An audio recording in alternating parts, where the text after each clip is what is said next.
everyone was doing this sticking last one. Every single division. Just put a mat.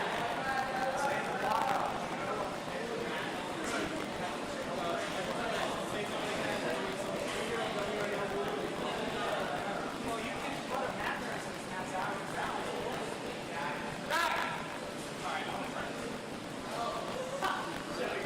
Can we put a mat and say it's out? A mat, like a wall? Alright.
Clear, any questions? All right, just so here, when you overshoot, you fail this. Here we go, 3, 2, 1. Set.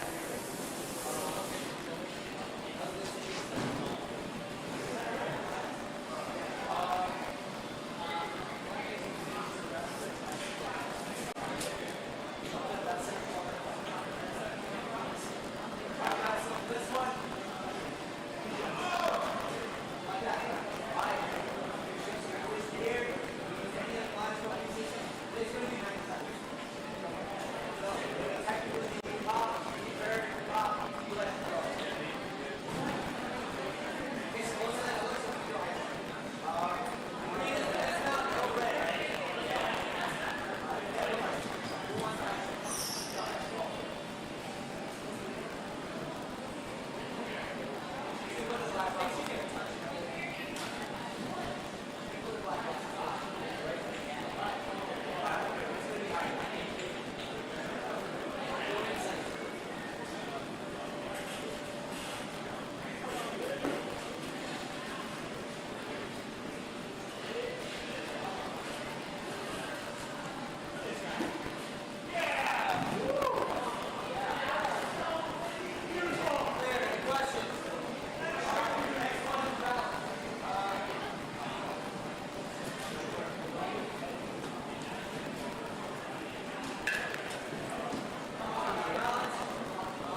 It's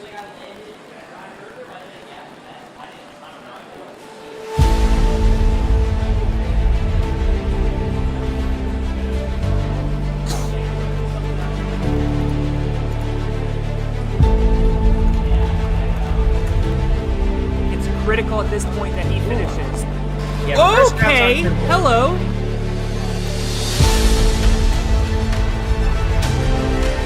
Is he? Oh my goodness. I did not know you could do that. He gets the hot first today. This is the big one, Alex. This is the big Where one. she went down a moment ago.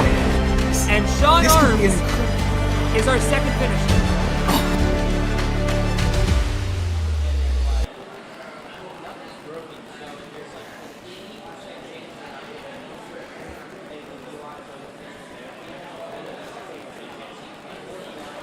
New York, New York, the city that never sleeps.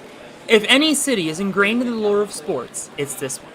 This city has hosted every big game imaginable, the Super Bowl and the Stanley Cup, World Series, and Final Fours. Today we find ourselves in Brooklyn, just a short subway ride away from Coney Island and the echoes of Jackie Robinson. If there's any city to start a legacy, it's the Big Apple. And that's exactly what the World Ninja League and the Elite Ninjas plan to do today. With the lights at their brightest, this is where legends are made and narratives are changed. From Joe Namath to Joe Moravsky, Mariano Rivera to Megan Moore, The Babe to Charlie Ball, Dr. J to Jay Lachey. These are the best of the best, and they have the ultimate opportunity to lead the way as we begin a new era of ninja competition. From Ferox Athletics in Brooklyn, New York, welcome to the inaugural competition of the World Ninja League Premier Series. Hello, Ninja fans. I'm Alex Cunningham alongside Jack Anderson. Jack, we have seen an incredible 2 days of competition across 5 age divisions, but this is the elites, the best of the best. Yes, Alex, that is absolutely true. The elite division trumps all of the other divisions out there. It is hands down my favorite division because what we get to see is the best of the best coming together to fight it out for the top spots, for the top seeded into the Challenger Series. And just some of the names that you mentioned in that intro only kind of scrape the surface of the competition that we're going to be seeing today. Exactly right. We have 2 of the top 3 in the World Championship running in the men's division. But first, we've got the women's division. Names like our Gauntlet champion, Ava Colasanti, our 2-time strongest ninja, and the second place in the World Championship, Abby Clark, Avery Glantz, Madeline Medeiros. Honestly, I'm just going to read all of their names because they're all amazing. Angelica Absolutely. Glasgow, Emily Gardner, Nikki Perella, Melia Oxner, names that have performed well at the World Championship, at Gauntlet, at local qualifying competitions and regional championships. And names that hopefully are going to jump off the page to you at home, and if they don't, they will. No, they will definitely be jumping onto this course here today. But Alex, it is worth mentioning, although they are some of the best competitors out there, they are also coming up against an incredibly challenging course that we're really yet to see. So I'm excited to see how they come up against a course that is proving that's going to be more challenging than all the other divisions that we've seen so far. This is certainly true, and we have seen clears be at a premium for some of these divisions. So the same probably going to be said for the elites.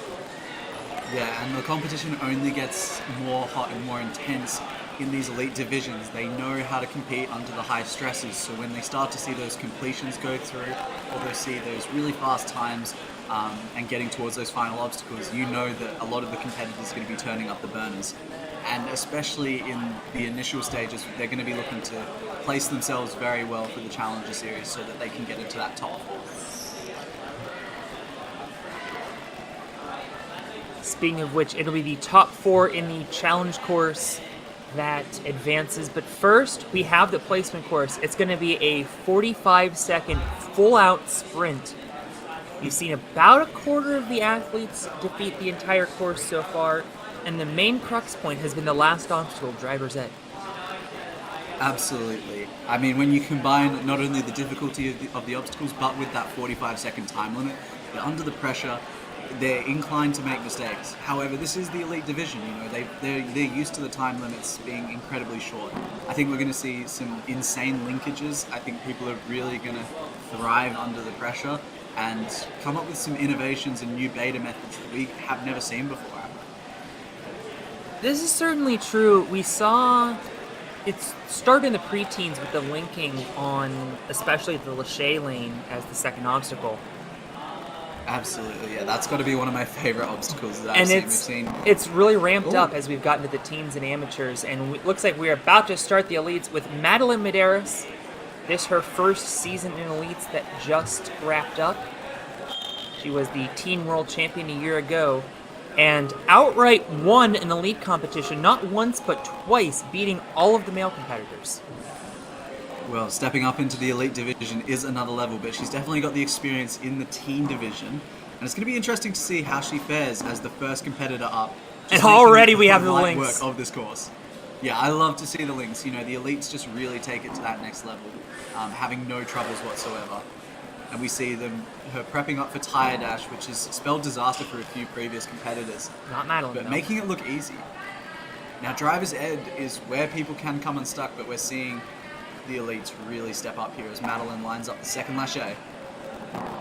Just the dismount, 1 for 1. And A buzzer in just Complete 38 domination. seconds, and that is the kind of action we are going to see in the elite division. Madeline absolutely dominated that course there. It was really just such a smooth, clean run there.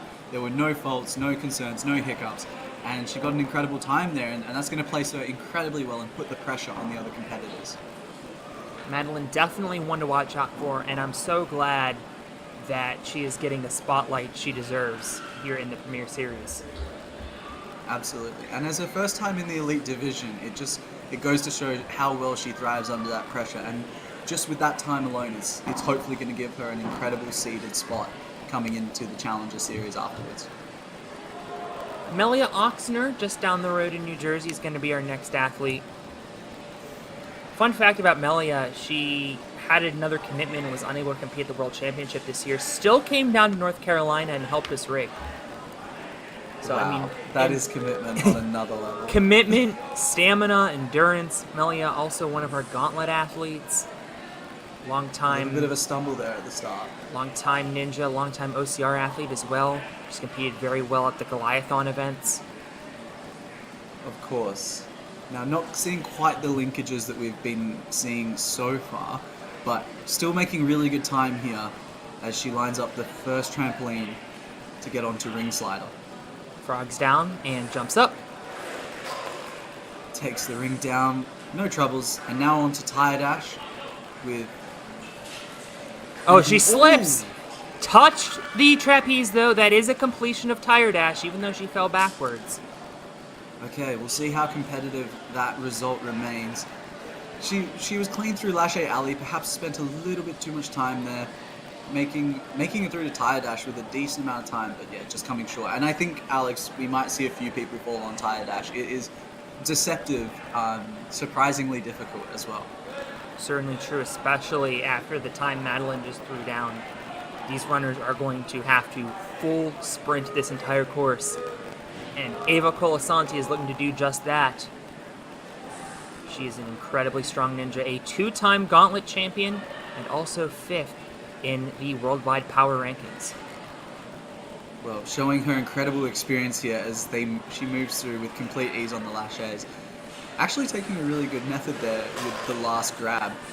And moving on to tire dash with a really solid time here. She tripped, facing didn't the same catch the reality. fourth one. I think she caught her foot behind that fourth tire. And she did not get to the trapeze, so that is a fail of tire dash. Oh, that is very unfortunate. Tire dash, what I'm afraid of is that other competitors may be watching on and seeing people fall on tire dash, and that creates a mentality that perhaps it is this really difficult obstacle and it will continue to spell disaster for competitors. So I really hope that they can break away from that mindset and we can see a few more completions, Alex. Next up, we have Angelica Glasgow, 8th in the power rankings. If I'm not mistaken, 1st overall in the world in season points in season 8. Jelly is a crew rower, so her spring often gets backed up on the schedule, so she tries to get as many points as she can, try to auto-qualify. We do have some qualification spots available in Premier Series. We'll talk about those when we get to the finals. I was thinking about what I wanted to say about Jelly. I was thinking about calling her my training partner, but oh my goodness! Ooh. I was gonna say she's in the gym at the same time as me and doing way crazier stuff than I do, and that's a stunner. That is a real stunner. We haven't. It's not expected of our elite division competitors to. That is a very unexpected error there. She will, in all likelihood, be going pretty early in the placement course, but we've seen it work out for other athletes. I will remind you, Charlie Ball in the preteens did basically that exact same thing and still managed to win the challenge course. Avery Glance is our next athlete. Absolutely. Avery not looking to make the same mistake as she lines up a link of laches, taking her time on the next one.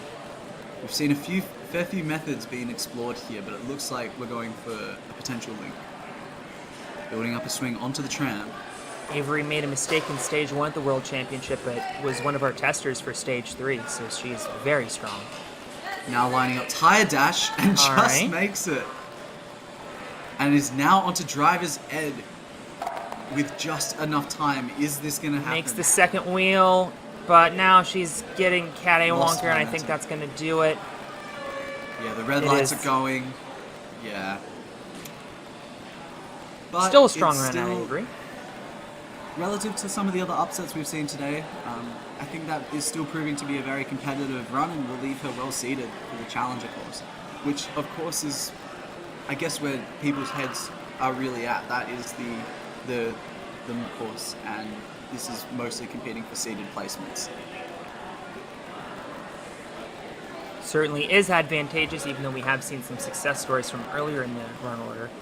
Certainly is advantageous to run later in the run order. Abby Clark made some history in Greensboro by becoming the 3rd ever woman to defeat stage 1. Ended up going pretty deep into stage 2. She's been on stage 3. Oh my goodness, look at those links. She's been on stage 3 all 3 years that we've done the Strongest Ninja division, and is a 2-time Strongest Ninja. Watch out, almost took that trampoline with her. Abby proving why she is such an incredible ninja. Now onto driver's ed, and there definitely is time here for this to be finished, as long as she doesn't get stuck in any sideward swinging. And just like that, she's getting stuck in sideward swinging. Wow. She's getting kind of circular. Abby Clark coming out there. Again, a really great run and still going to be incredibly competitive. However, we're yet to see a second completion. Our first run really set the precedent once again with such an incredible start, and now these ninjas are beginning to crumple under this very difficult and very challenging course and time limit. Emily Gardner coming up next, ranked 7th in the power rankings. Absolutely. Incredibly strong young woman. This her first season of Elites that just wrapped up. And she has been taking over the ninja scene. Absolutely, and you can see that through her evidence of these laches and just making light work of the initial half of this course. But we know, Alex, that the back half of this course is definitely where ninjas can come unstuck. So it would be interesting to see how Emily tackles tire dash and then driver's ed. Oh! Not able to get up to the trapeze. Short of the grab. And that unfortunately means that she is not going to complete tire dash, which will put her kind of in the middle of the run order based on how things have been going. And you can see there she just caught the last tire too far in the back and never got the height she needed. So. Actually, that puts her in 6th out of 7. Yeah, she's not going to have too much time to really observe other competitors in the Challenger course, but, you know, that's proven beneficial. Next up, we have Nikki Perella looking to hopefully go further than her fellow competitors as she steps up to the course. The top point getter in Season 5. She has been a top point earner for a number of years, as well as one of our Gauntlet athletes back in the first season of Gauntlet in 2021. Now she's moving very consistently and smoothly through Lache Alley. My only fear is that perhaps the time may get the better of her here. Definitely seeing that linkage is a key component. Oh no, she didn't cross the plane. And I think that means that she is going to be out on Lachey's, and that very well may put her first in the run order for the challenge course. It definitely could. She'll be definitely in contention for running first. And that is, in fact, what's going to happen. That is very unfortunate.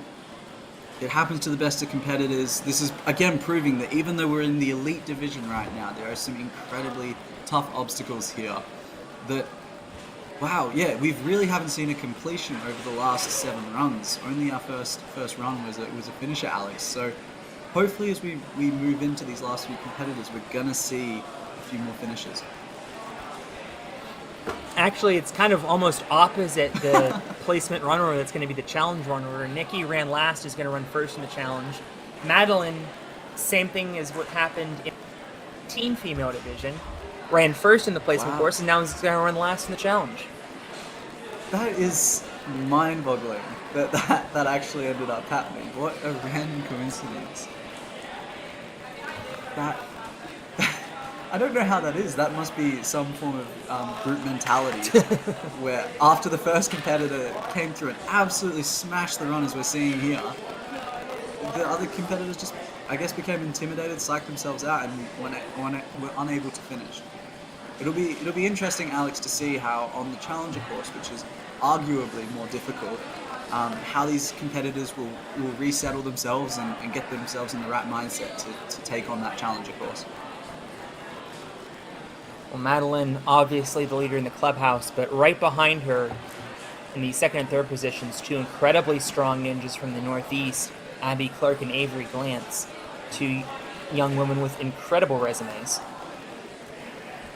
Absolutely. And we can see even individuals like Ava Colasanti, who's in 5th place, but strong competitors who know how to reset and how to take their mistakes and use it to fuel them in the second round. So maybe we'll see a reverse of the boards once again, where Nikki comes out on top in the Challenger course. Who knows at this point?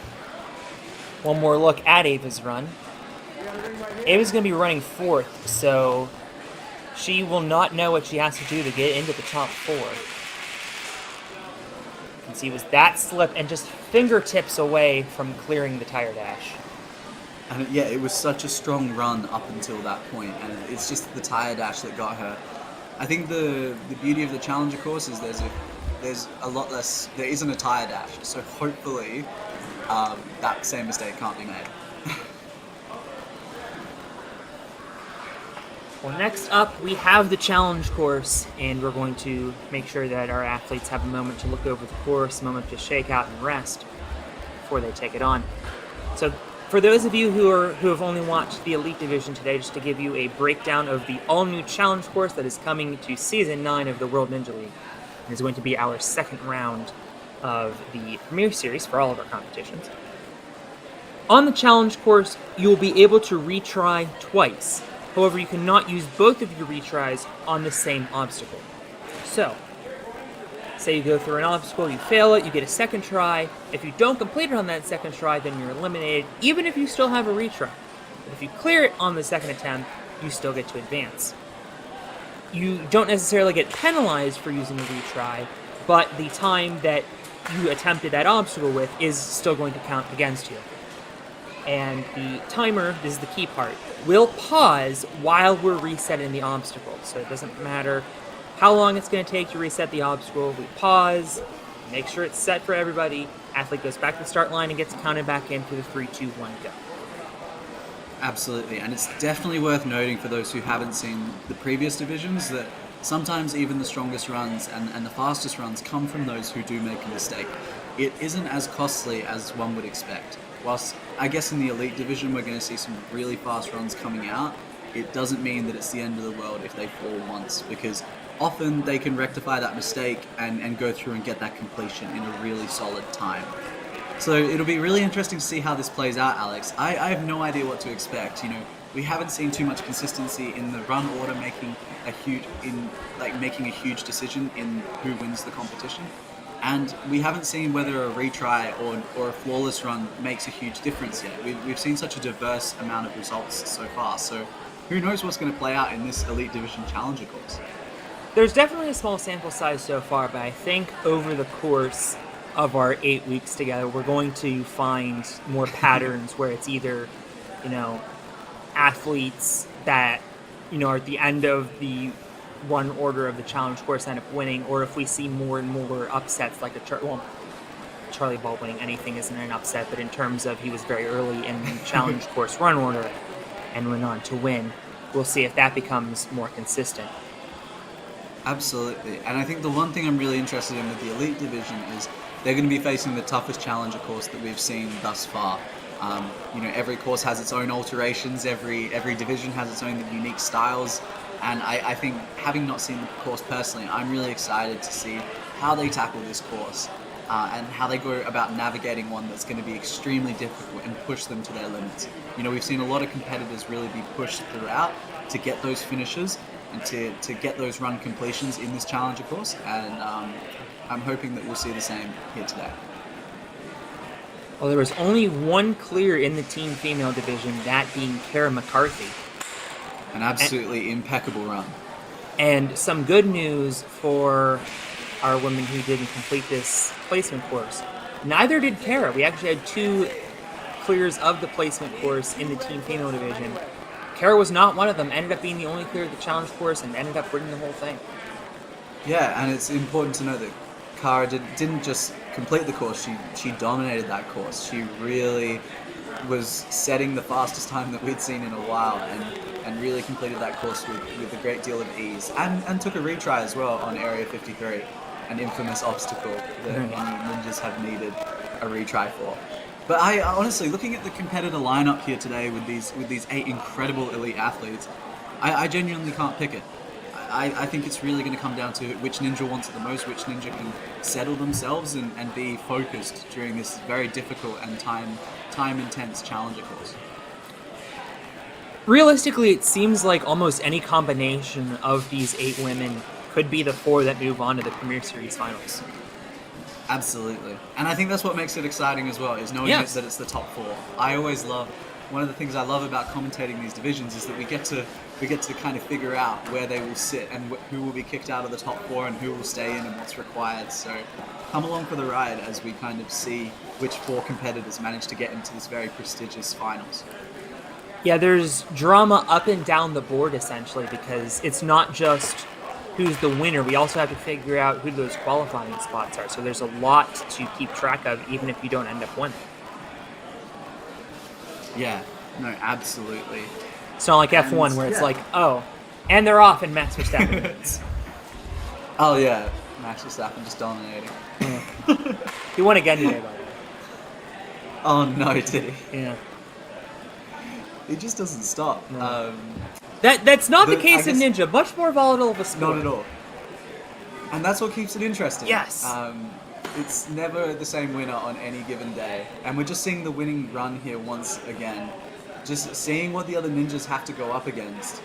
And showing what class really looks like. Showing how you can complete that run in a very good time. And have time to spare. And it really was an incredible run. Oh, such a comfortable... okay, well, bye, Philip. Philip randomly found his way into the run order there for a second. But there is our 8-runner run order. Nikki Perla going to be going first. Angelica Glasgow, Emily Gardner, Ava Cole, Sanji behind her. And at that point, we will have a better idea of what you need to do to get into the top 4. I think from previous divisions, it's been very clear that some of the earlier obstacles, the first 2 obstacles have usually been quite fine, and then once we get to skyhooks and kaleidoscope and the other obstacles, which are going to have its own unique variations for the elite division, we really start to get to the pointy end of it. And I promise you, for anyone watching at home, that there can be upsets at any point throughout this run. It really is anyone's game. Certainly true. Although I did just find an interesting stat for you. We've run... Oh, I need to do a little bit more research on that interesting stat. There we go. We've run 10 divisions so far this weekend. And obviously we've had 10 winners of the placement course. 9 of them went on to at least qualify in the top 4 for the challenge. In the challenge course and qualified for the Premier Series finals. The only Well, that exception was demonstrates the team value there. female. So Madeline Medeiros in good position to be in that top 4. Definitely all 4 of those spots up for grabs. Well, it does make sense because, I mean, Madeline will get to see the rest of the competitors go through, see any mistakes that are made, and make sure she doesn't make it herself. We are I believe underway that we're in the underway challenge here. course. Nikki Perella is our first athlete. 2-minute time limit. Stepping up to the course, she hasn't seen any of the other athletes take on this challenger course yet, but she is going to set the stage, and the other competitors are going to be watching as she comes into Big Swing, our second obstacle, and perhaps one of the funnest. As you Oh, get to tripping swing. over. Is that? No, she's got to go redo it. You are not allowed to touch No. the black. It's not just the front of the black It- you're not allowed to touch. At least it won't be too time costly for her, Alex, compared to some of the other ones where you get 10-15 seconds into the obstacle. But yes, a early upset there from Nikki. That's had the pressure absolutely on. She must beat it on this attempt. And she does. One That of the has retries counted, gone. but now we are getting into skyhooks where you do need that extra time to line up. It looks as intimidating as it is for anyone watching at home. It is really a difficult obstacle as Nikki lines up the first grab but just falls short. She will get a second retry, which is the beauty of this obstacle, and perhaps she can learn from her mistakes here. Now, this is the Time it is back first on. female division where the women are going to have to make this big skyhook move. And it is a big skyhook move, and we've seen a lot of competitors come unstuck here. I think it's about 8 So feet. luckily, they do have that retry, but Nikki has fallen short once again, ending her run in the challenger course. Overall, it was a really great start. There's a lot of pressure on her coming in first, but she really made the most of it, did her best, and set a good example for what other competitors can try to follow.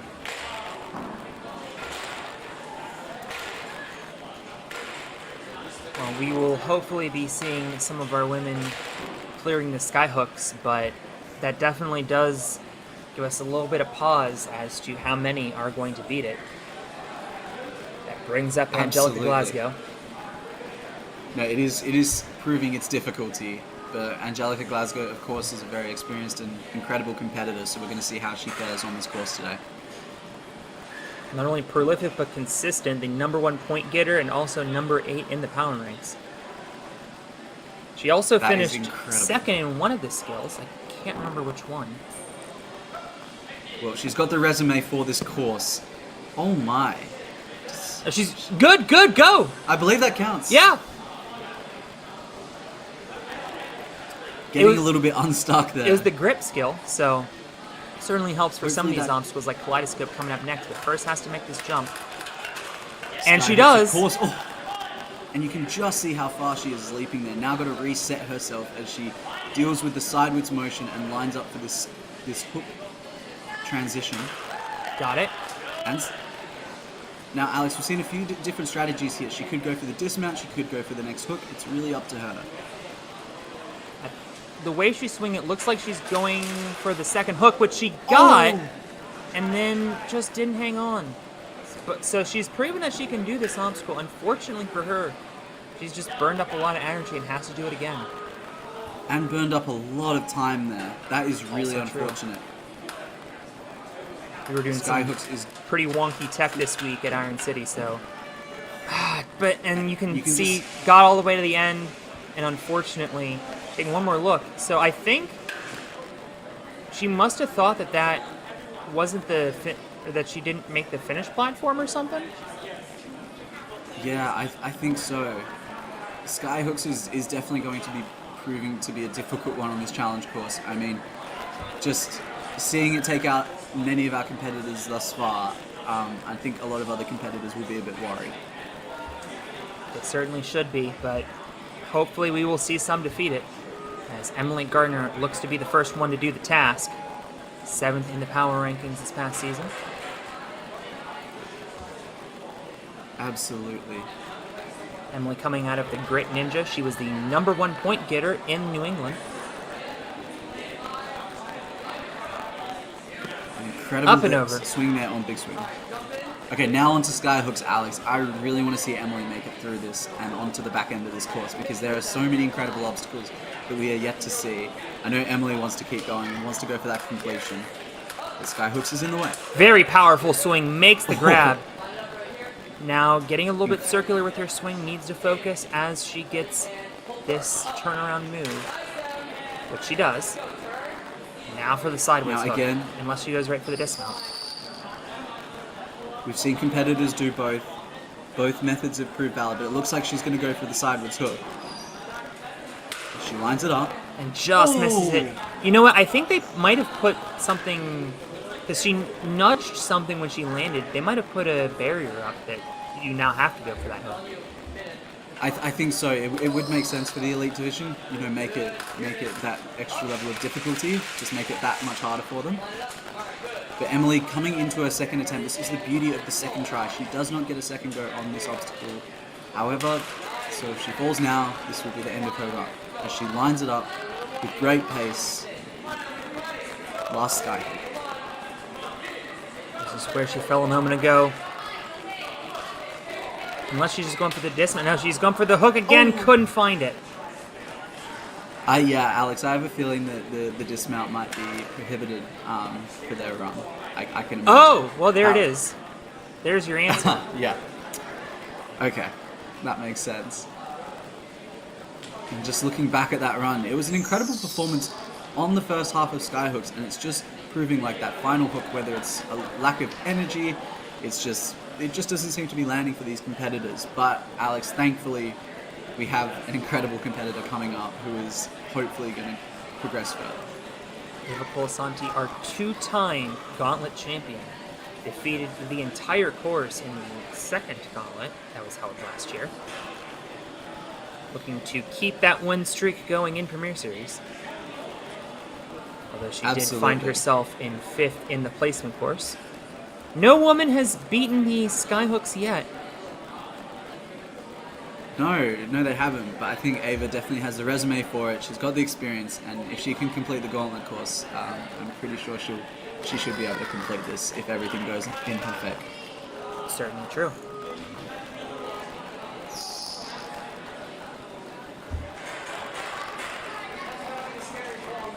Making her way up the pole vault. One of the fastest we've seen so far through. Absolutely. Got a lot of height there. Now coming into big swing and moving into Skyhooks with the fastest time we've seen so far. And we are now lining up for the infamous Skyhooks, the obstacle that has taken out more competitors today than we care to admit. That was not the most powerful swing, but it worked. She was able to reach out for it, and actually that kind of behooves her, because now she's not swinging wildly, but wasn't able to make that turnaround move. And now she, like every other competitor before her in this division, is under the gun here, must complete it on this attempt to advance. The pressure is definitely on Alex. Ava Colasanti lining up the first swing. Much smoother swing. They seem to be doing fine with the first swing. Ava looking to rectify her mistake here as she lines up for the transition onto the next hook. Gets it. And sticks it. Shakes out. Under a minute to go. You can see that this is the tough one. This is the one that's causing ninjas to come unstuck. She didn't get a first attempt at this. She has to get it on this attempt. But she does! Absolutely incredible. And we are going to see a first competitor onto the next half of this course, Alex. And onto Kaleidoscope. We've seen her shake out previously, but Kaleidoscope is another forearm burner. So it will be interesting to see how Ava fares on this obstacle. Inside of 30 seconds, though. Making the first jump. Has to pull up to that. No, she does not have to pull up the bar. She can go right from here. But just slips off. Got the fingers on it. And it's proving that the forearms were gassed. She's going to have another go. She has 20 seconds. It can be done in 20 seconds with the if you are efficient enough. Ava ready to go. Time is of the essence here as she lines up the first lâché. Now, I guess that there's cliff ledges for both. So you can either choose to turn the first wheel or the second. She's really going to have to go here. And the light's flashing. She's got to get out of there. She's got to get out of there. She's got to get out of there. She's got to get off. She gets out of there. I think, yes, she did just in time, but not with enough time to complete the log run. That still puts her as our top-seeded competitor so far. and gives her a really strong chance of being in that top 4 to qualify for the finals, which is an incredible result regardless, and it helps really show the other ninjas that this skyhooks is possible and that this course is 100% completable. One more just look see the at the grimace buzzer there. beater on Kaleidoscope. She was really fighting towards the end there. The forearms were definitely pumping.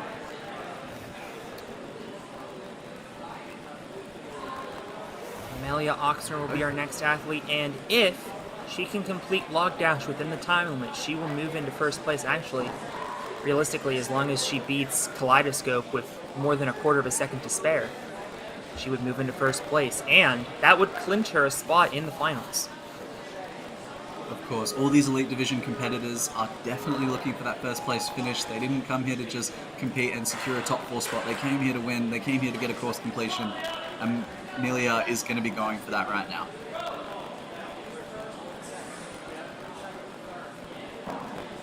Okay, now moving into big swing, just going for efficiency mostly on those first 2 obstacles.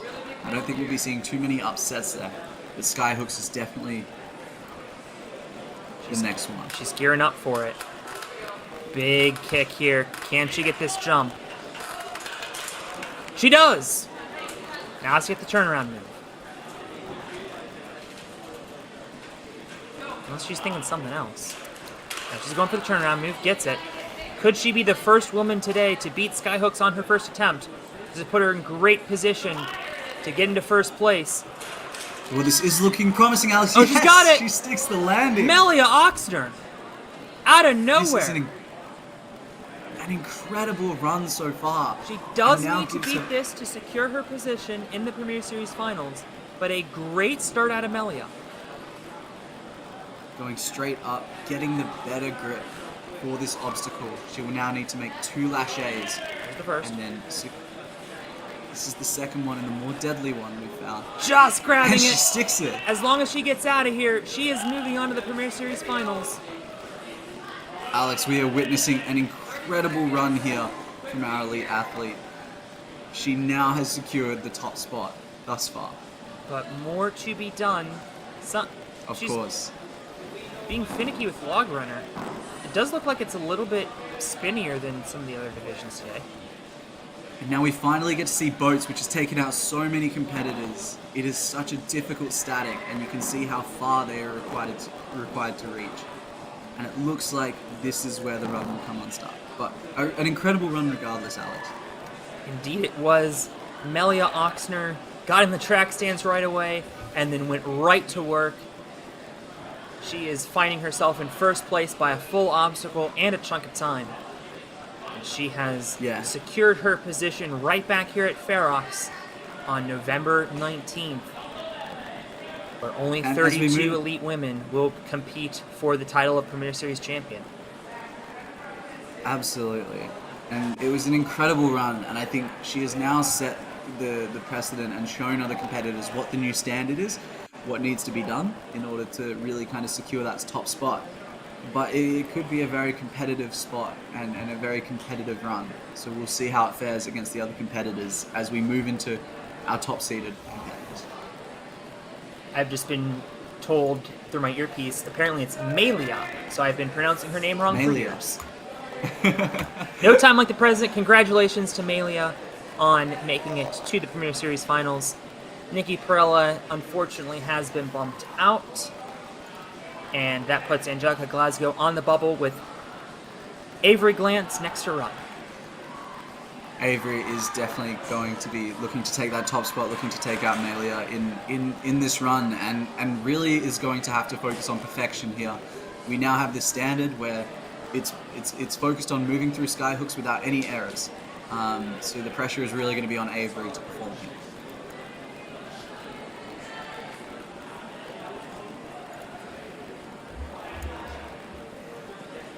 Alright, we are about to get underway. Now the strategy with the first 2 obstacles just seems to be go as fast as you can, save as much time as you can. And especially for something like pole vault, I think the ninjas are starting to learn that they need to gain height and jump as far as they can with the trampoline to save themselves as much time. You never know the way things are going. If two of these three athletes don't beat skyhooks, it may just be a race to skyhooks. But that said, these are three very talented ninjas coming up, as Avery is actually going to take a backswing here on big swing just to make sure she gets across. Jackson Arias will be competing in our men's division, giving the chalk. All eyes on Avery right now. This is the big one, Alex. This is it. Great power. Very comfortable there. Very, very comfortable on that first one. But now the transition. She was in 7th place in the power skill at Worlds, so showing off that power here. Yeah, and really showing us why she is. Really showing us why she's in the elite division here, as she lines up for the infamous final skyhook. Got it. Sticks it.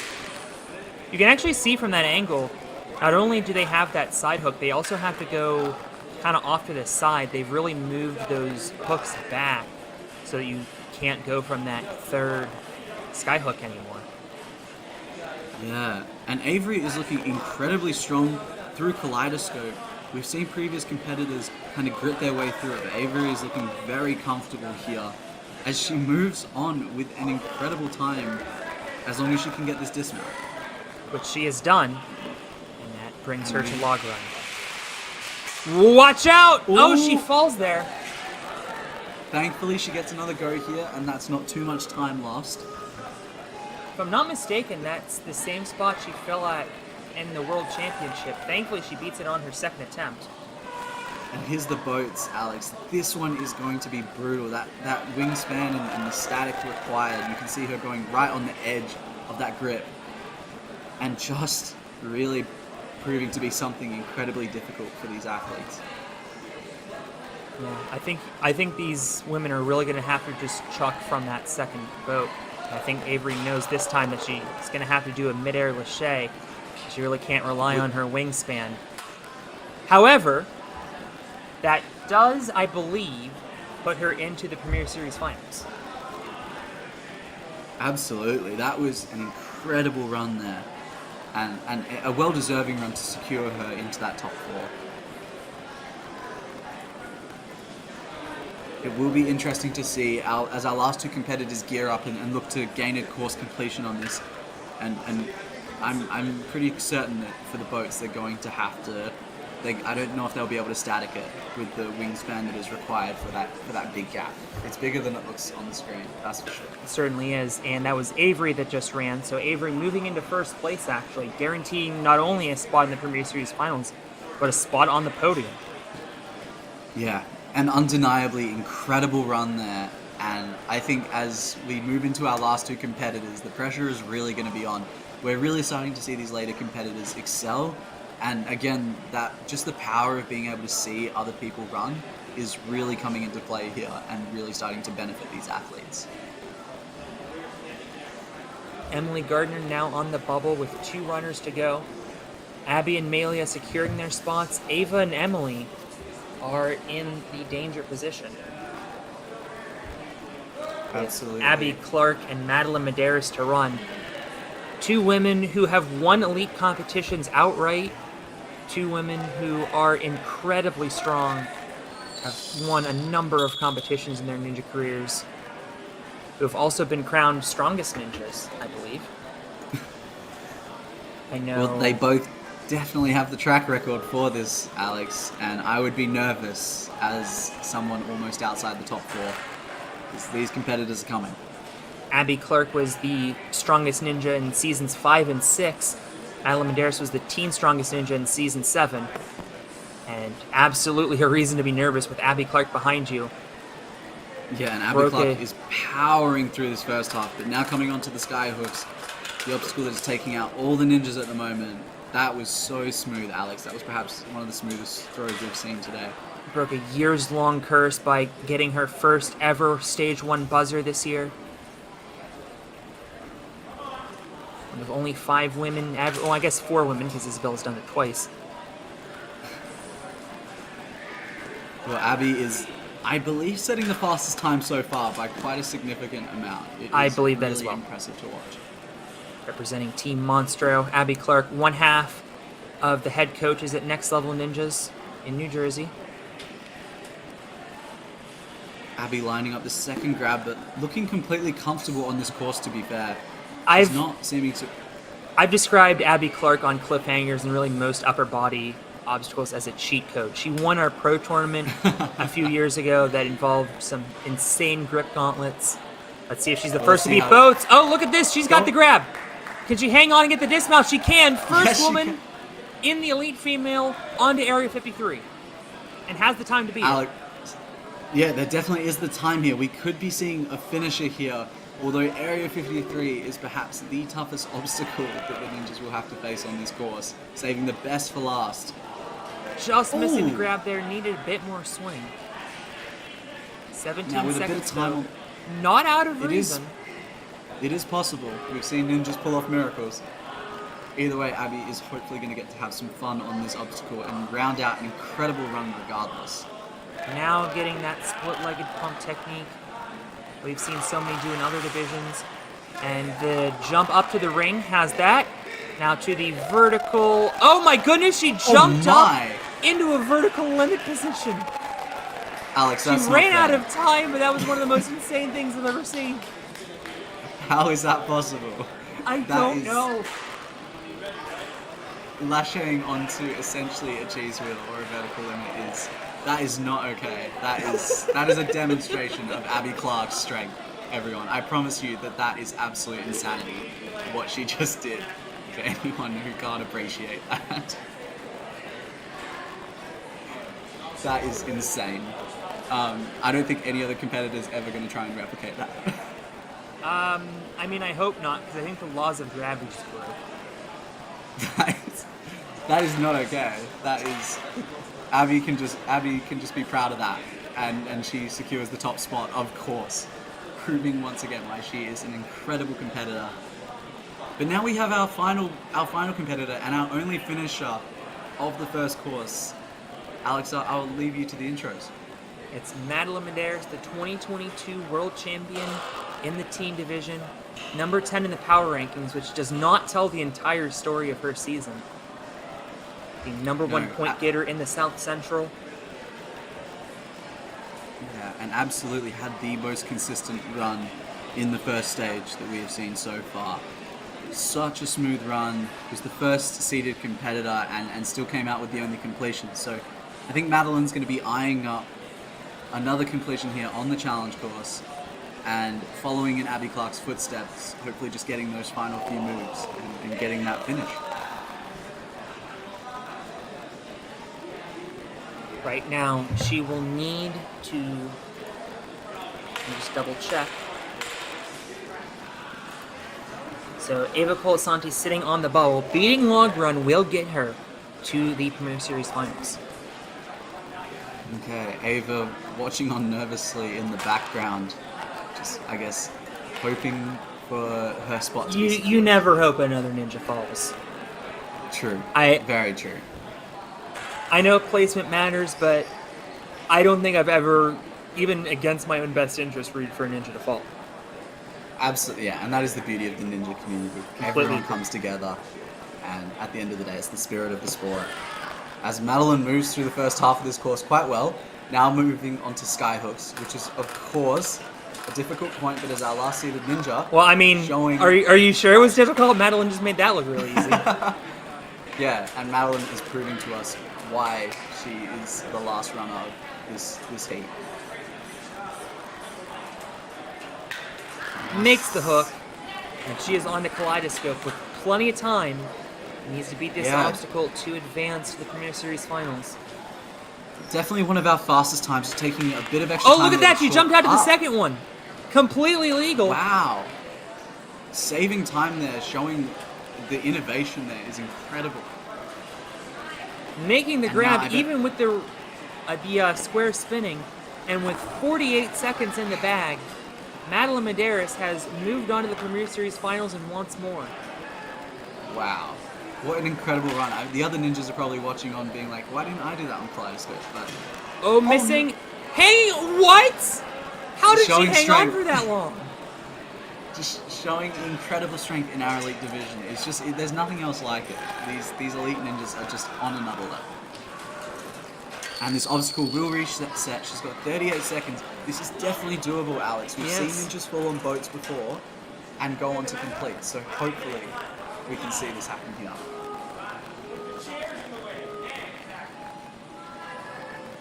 Madeline eyeing it up. There she goes. She's Sticks got it the- this time. Now And she she's made the completed transition, this obstacle yes. with a slower time than Abby, which means if she wants to win this competition, she must beat Area 53 and hit that buzzer. And realistically, only has time to do it once. Could have gone on that swing. Goes on this swing though. Gets onto the Lining ring. up the foot. Now, Alex, this is the turning point. This is the difficult one. Gets that vertical disc. Could she do it? Reaches behind. Spins. And Madeline Medeiros beats the buzzer and wins the Premier Series at Ferox.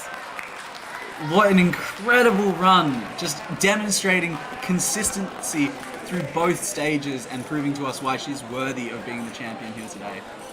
Madeline Medeiros is going to claim the gold medal and the first place prize money, earning her spot in the Premier Series finals here at Ferox and bursting onto the ninja scene with an incredible performance. The only buzzer in the placement course, going on to become the only buzzer in the challenge course.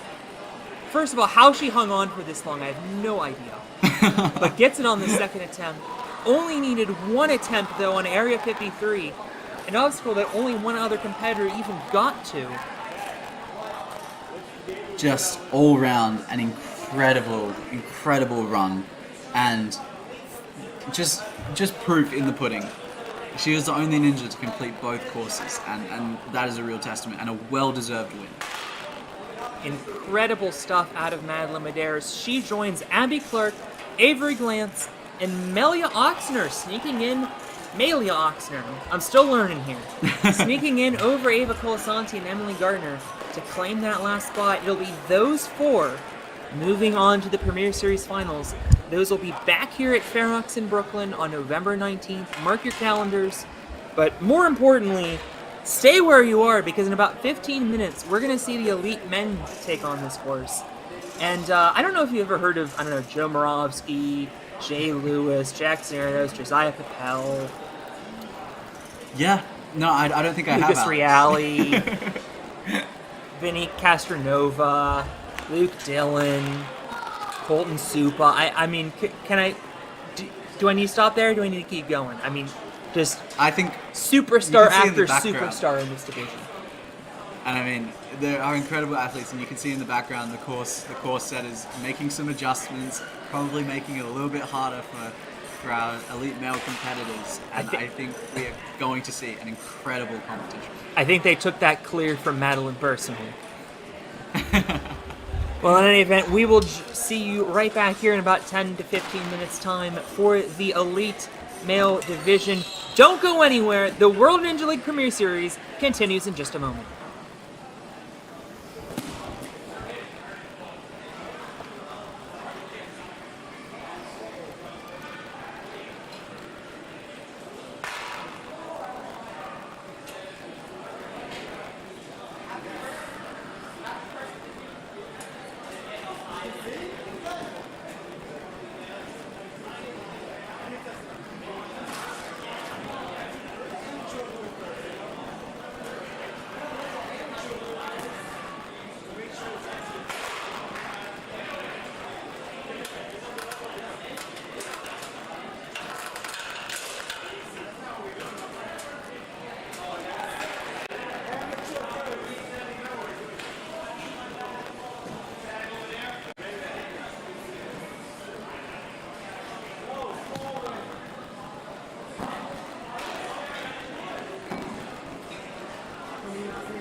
on the magnetic. All right, red is out. Yo, red is out. This man has to be in the green.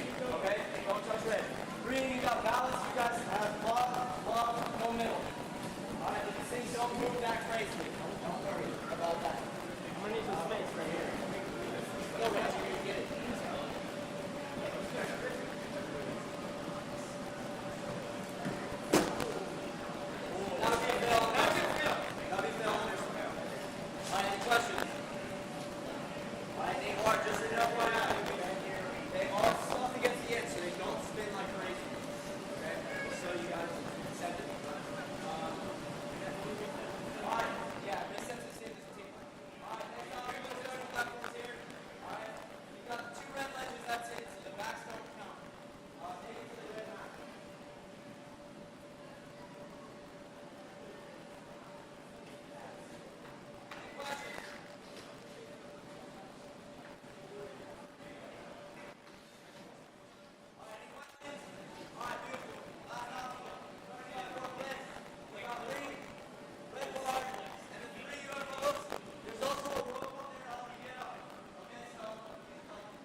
Critical at this point that he finishes.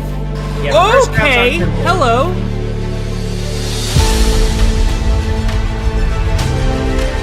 Is he? Oh my goodness! I did not know you could do that. He gets the hop first today. This is the big one, Alex. This is where she went down a moment ago. And Sean Arms is our second finisher.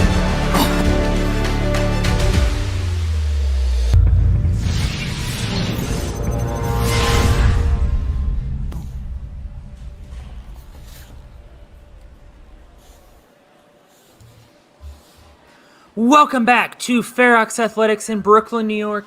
We just saw an incredible performance from Madeline Medeiros, taking home the first place in both the placement and the challenge course, winning our first ever Premier Series Elite competition. Now it's the men's turn. This course has been beefed up even more. It is going to be one of the toughest courses in World Ninja League history, but these men on your screen are the men to try to take it down. I'm Alex Cunningham alongside Jack Anderson. Jack, the competition has been hot all week, but it is only heating up with this Elite Men division.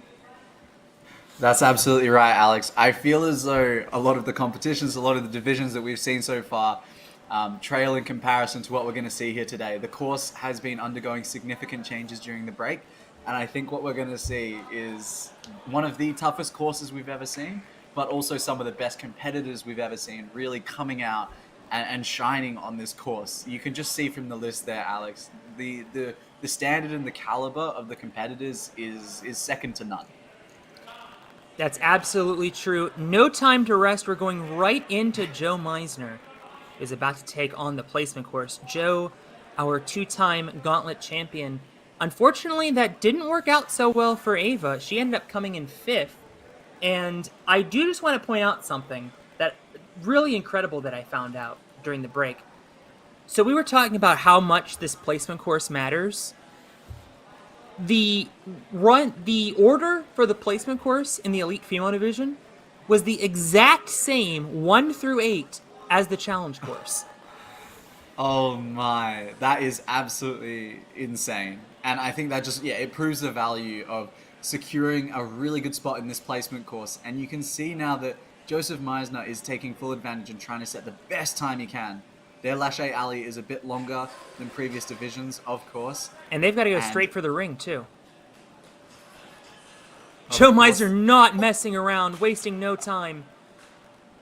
One of the things I love about Joe Meisner is his speed. He always moves through things ridiculously quickly, and you can just see him here absolutely dominating a course with not a lot of time. He's got to get up there to the sword, and I don't think he has the time. Oh, he does pull it out, but not enough time to dismount.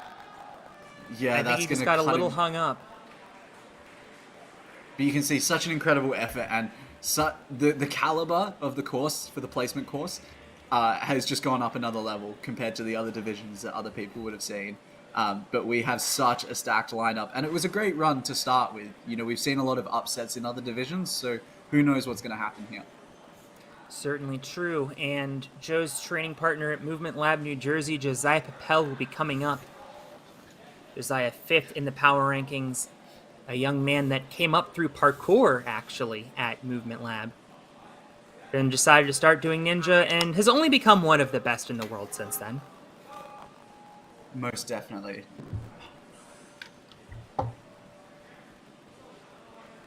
Okay, well, he just decided to skip that first up bar and link like a 10-foot lache because he's a monster. Right through the ring slider. Now gracefully gliding through the tire dash and going to take on driver's ed. Yeah, no, he's lining up driver's ed that has definitely had a restructure since the previous divisions. And he's now struggling a little bit with the side swing. Now has to get the sword above. Oh, wow, he actually managed to static and pull it out. And he finishes in only 40 seconds. What an incredible run, Josiah Papel, our first finisher of today, and setting the standard that other ninjas are going to need to follow. Well, Josiah unlocking the beta already, only the second runner. Yeah, taking a risk there, but showing us that the static is definitely possible, and I think a lot of ninjas are going to follow suit. They certainly will. Look at those next 5 runners. Luke Dillon, Colton Supa, Joe Morawski, Lucas Reality, and a name I haven't even mentioned yet because I didn't get confirmation until just a little bit ago that he was even here. Gil Morantz coming all the way from Israel. One of the top Israeli ninjas and one of the top ninjas in the world getting exposed to an American audience for the first time. Yeah, you know he means business if he's coming all the way from Israel to compete. And now that we have, it's going to be an insane lineup, these next 5 runners. Avery Glantz has the phone out for Luke Dillon. Luke looking to join Avery in the Premier Series finals. Luke has been ingrained in the history and the lore of the World Ninja League. would love to go even further by being our first Premier Series Elite male champion. Of course, and you can just see him, the power that he carries with each lâché, and each swing is proving so valuable in this course. Now moving on to tire dash, and now into the infamous driver's ed. He's making great time here, Alex. This could be an incredible run if he can pull this off. Staticking up to the sword, but doesn't get it unlocked, has to pull it out manually. Gonna cost him a little bit of time there, has to take an extra swing. But he gets it to work and finishes in 42 seconds. Another solid run, and I think this is really starting to show that this course is finishable, and that they're going to be competing with pace. They're really going to have to push it. Just evidence of that huge static there. He's really reaching out, and no, it's going to be really awesome to see how these other competitors go now that they've seen such a high standard set at such an early stage in the competition. Just to give you some names beyond the top 10 on our screen, Jackson Erdos, Evan Lavallee, and Tom Alberti will be our last 3 runners after Jay. But right now, Colton Supa from Steel City Ninja in Pittsburgh.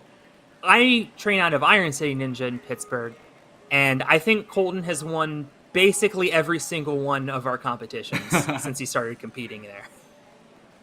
Well, he's an incredible athlete, and I think we're going to see that evidenced here on the lâché. Yeah, no kidding. Just absolutely dominating and moving through at the fastest pace we have seen so far through that lâché alley. No one having any problems on tire dash so far, and this is really setting a new pace that we have not seen yet.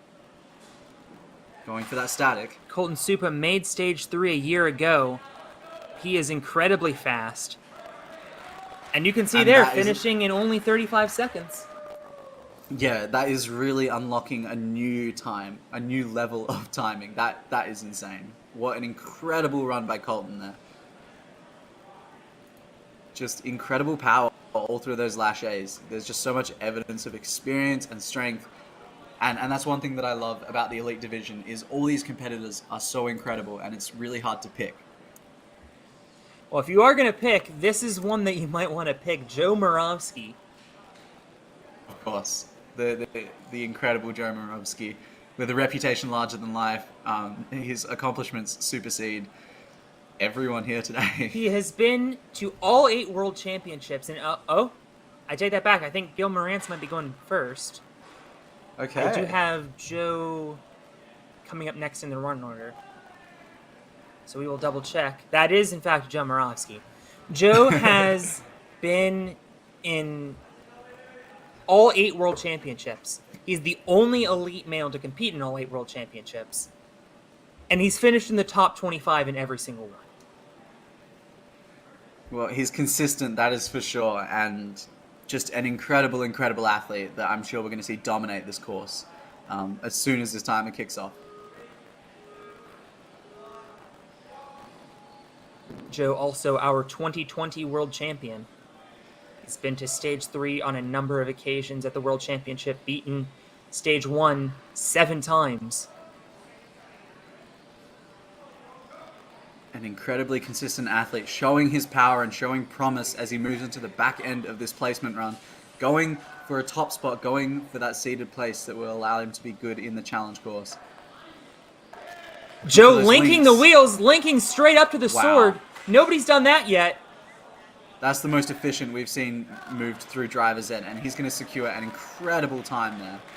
36 seconds for Joe Moravsky. It'll be 1 second beyond Colton, but still incredibly impressive. Joe Moravsky has some of our competitors almost, I think he's about double Colton's age, but he is not one to let the young guns show him up. Not at all. And I love the fact that even though this is the most difficult course that we've seen yet, these ninjas are just absolutely crushing this placement course and really putting the pressure on all these ninjas that are yet to come.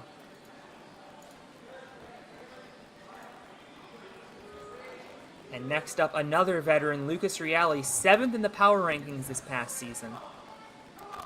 He's really grown up with the sport. 24 years old now. Co-owner of TA Fitness Plymouth. absolutely flying through this course, and yeah, really looking to secure a great time here. Well, he's It is also going to always link these incredible wheels. to watch. He also gets up the sword and these- gets the pullback, so he could dismount right here if he wants. He does. 31 seconds. Oh my word. Just when you thought they couldn't get any faster, they continue to prove us wrong and are now almost getting towards the sub 30 times, which is just insanity at this point.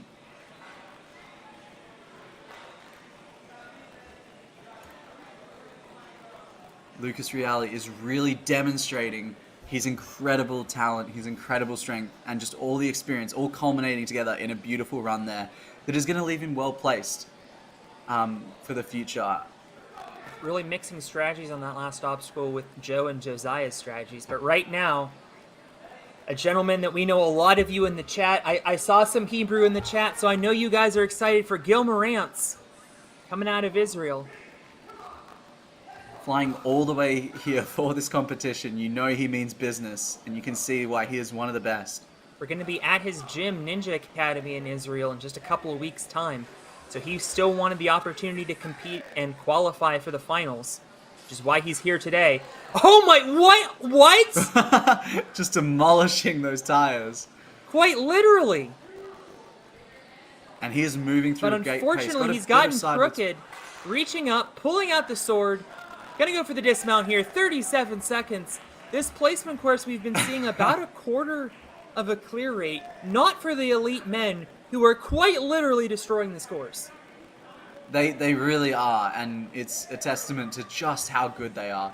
You know, no matter how much is thrown at them, no matter how difficult the obstacles are, they just continuously dominate this course. And I wonder, Alex, if we're going to see a sub 30 as these ninjas continue to push what is possible for this run.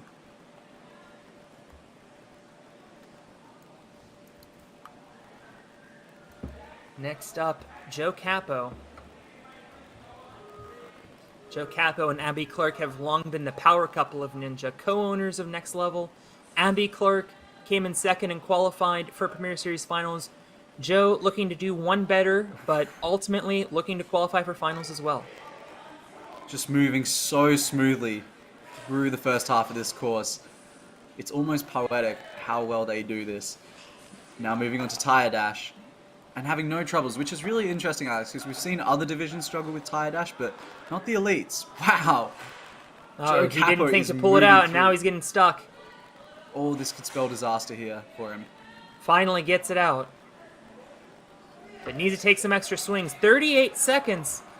That would have been in first place in some of the other divisions this weekend, but this has been such a high bar for the male competitors. And it's a testament to even get a time of 38 seconds despite that huge pause. It shows just how good of a pace he was on throughout that run, even just to get stuck there. This is going to be insane in the competition stage.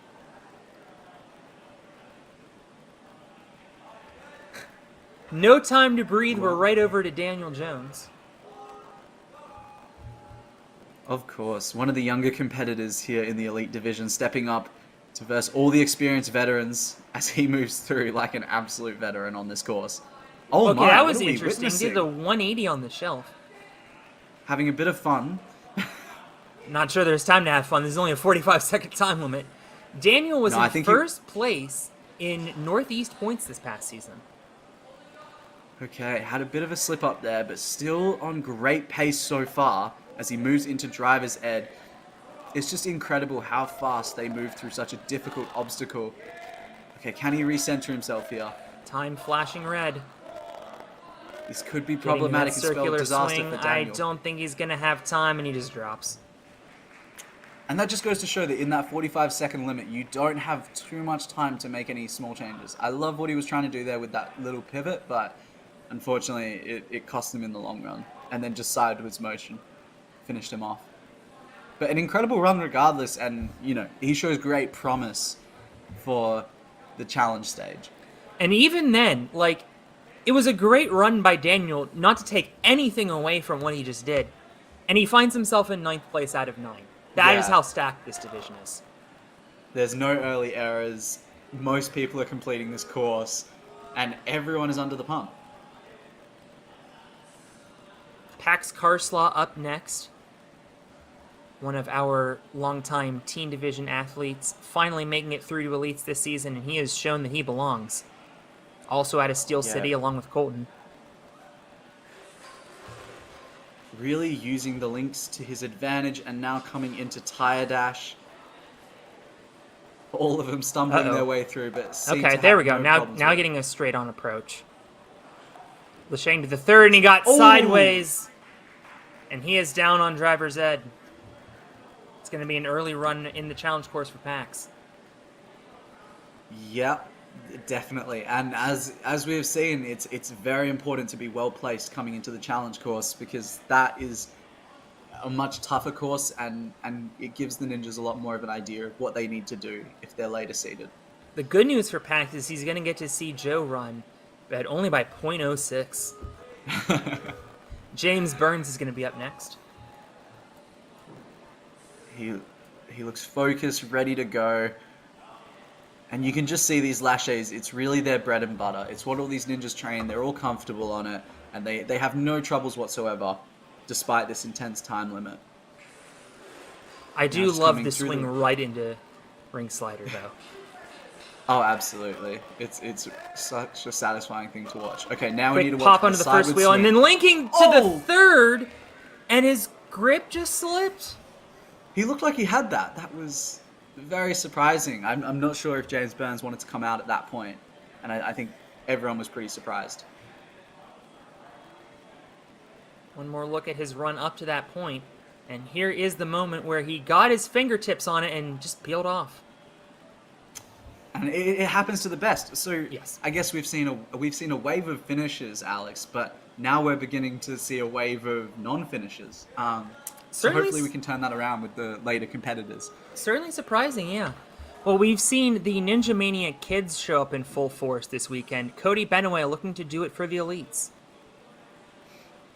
Number of Ninja Mania Absolutely. athletes qualifying for Premier Series finals throughout this competition this weekend.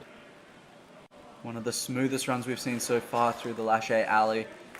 Now onto the ring slider, no troubles there. Cody was the It's number tie one dash. point getter in New England. Also was Nina champion this past season. This is looking to be an incredibly smooth run here, Alex. But he takes As one extra Cody- swing, and that's going to cost him a couple seconds. Still, though, a very strong run out of Cody Benaway, ending our streak of fails on the driver's ed, and he finishes in just 34 seconds. It is incredible to even comprehend the pace at which these ninjas are moving. To think that this course can be completed in almost under 30 seconds is truly an amazing feat, and just shows the caliber of athletes that we're dealing with here. And what excites me the most is for the finals, where it's only the top 4 athletes. It's going to be absolute insanity to have them all together. And we definitely still have some runners left that could beat this course in 30 seconds. William Schlageter definitely. could be one of them. I'm sure a bunch of them have eyed up the time and been like, yep, I think I could do that. I think I could go for it. Well, William has the links on point, taking one extra swing to get up to that ring. Great power, though.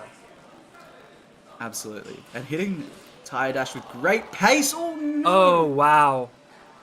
Slipping on that last tire, not getting the touch point of the trapeze to get the clear. And that means William Schlageter potentially running first.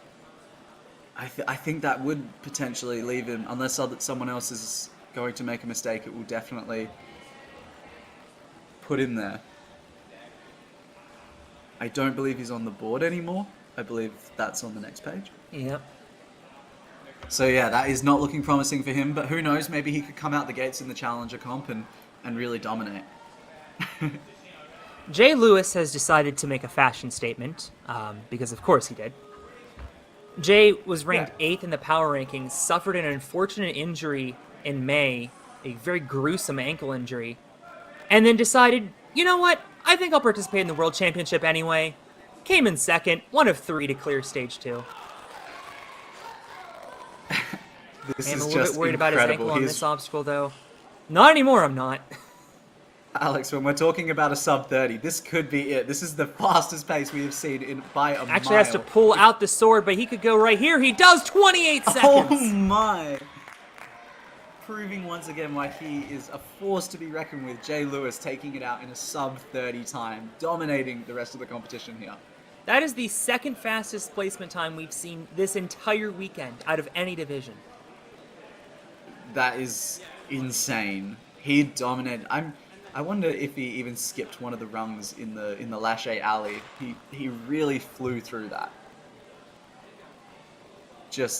You can just see the time gap there. That would be scaring some of the other competitors, knowing that they've got to face that in the challenge comp. And next up, one of the other two that made it to stage 3, Jackson Erdos. 17th in the power rankings, which completely undersells Jackson's ability, frankly. Most definitely. Jackson has an incredible What? track. Oh! He tried to link the entirety of the Lachey lane, didn't choke up enough on the shelf, and wasn't able to get the distance. Well, I guess we know who's going first for the challenge course. I guess we do. That is really And I mean, he's going unfortunate. to lay down the gauntlet for these competitors, so it's definitely going to make for very interesting watching. Of course, we could see a strong finish straight out the gates when it comes to the challenge course. That is definitely not where he wanted to come out. Of course, the placement course helps with getting seated later and so that you can see other competitors, but strong ninjas can always pull tricks out of the hat, and who knows? I guess we'll see very soon how he performs.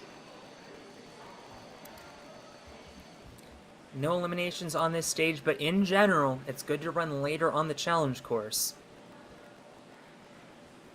Absolutely. But who knows? Maybe Looks that like was... they're going to quickly reset something. I'm sorry, go ahead. I was going to say, who knows? Maybe he did it intentionally just so he can No. absolutely dominate out the No. gates. It worked for Charlie Ball, who, granted, did not do it intentionally, but he ran second in the placement course. True. Ended up winning the whole thing. However, we did see, to give a very strong counterexample, in the elite female course, the literal exact same order for the placement and the challenge course. That is incredible. That is... Yeah. We have And- also seen the top athlete in the placement course in 10 out of the 11 divisions this weekend qualify for the finals, and a number of them have won. It is consistent. The results do definitely show that the placement round has a huge impact on the challenge course and your ability to navigate it. And I think the problem that the elite ninjas are going to face is, I can only imagine that the challenge course for them is going to be incredibly stacked, incredibly difficult. And as a result, going later in it and seeing the betas and seeing people come up with new strategies that they can then employ into their own run, it would be essential in achieving a great outcome. So I feel like it's going to play a huge role, Alex, in achieving the goal.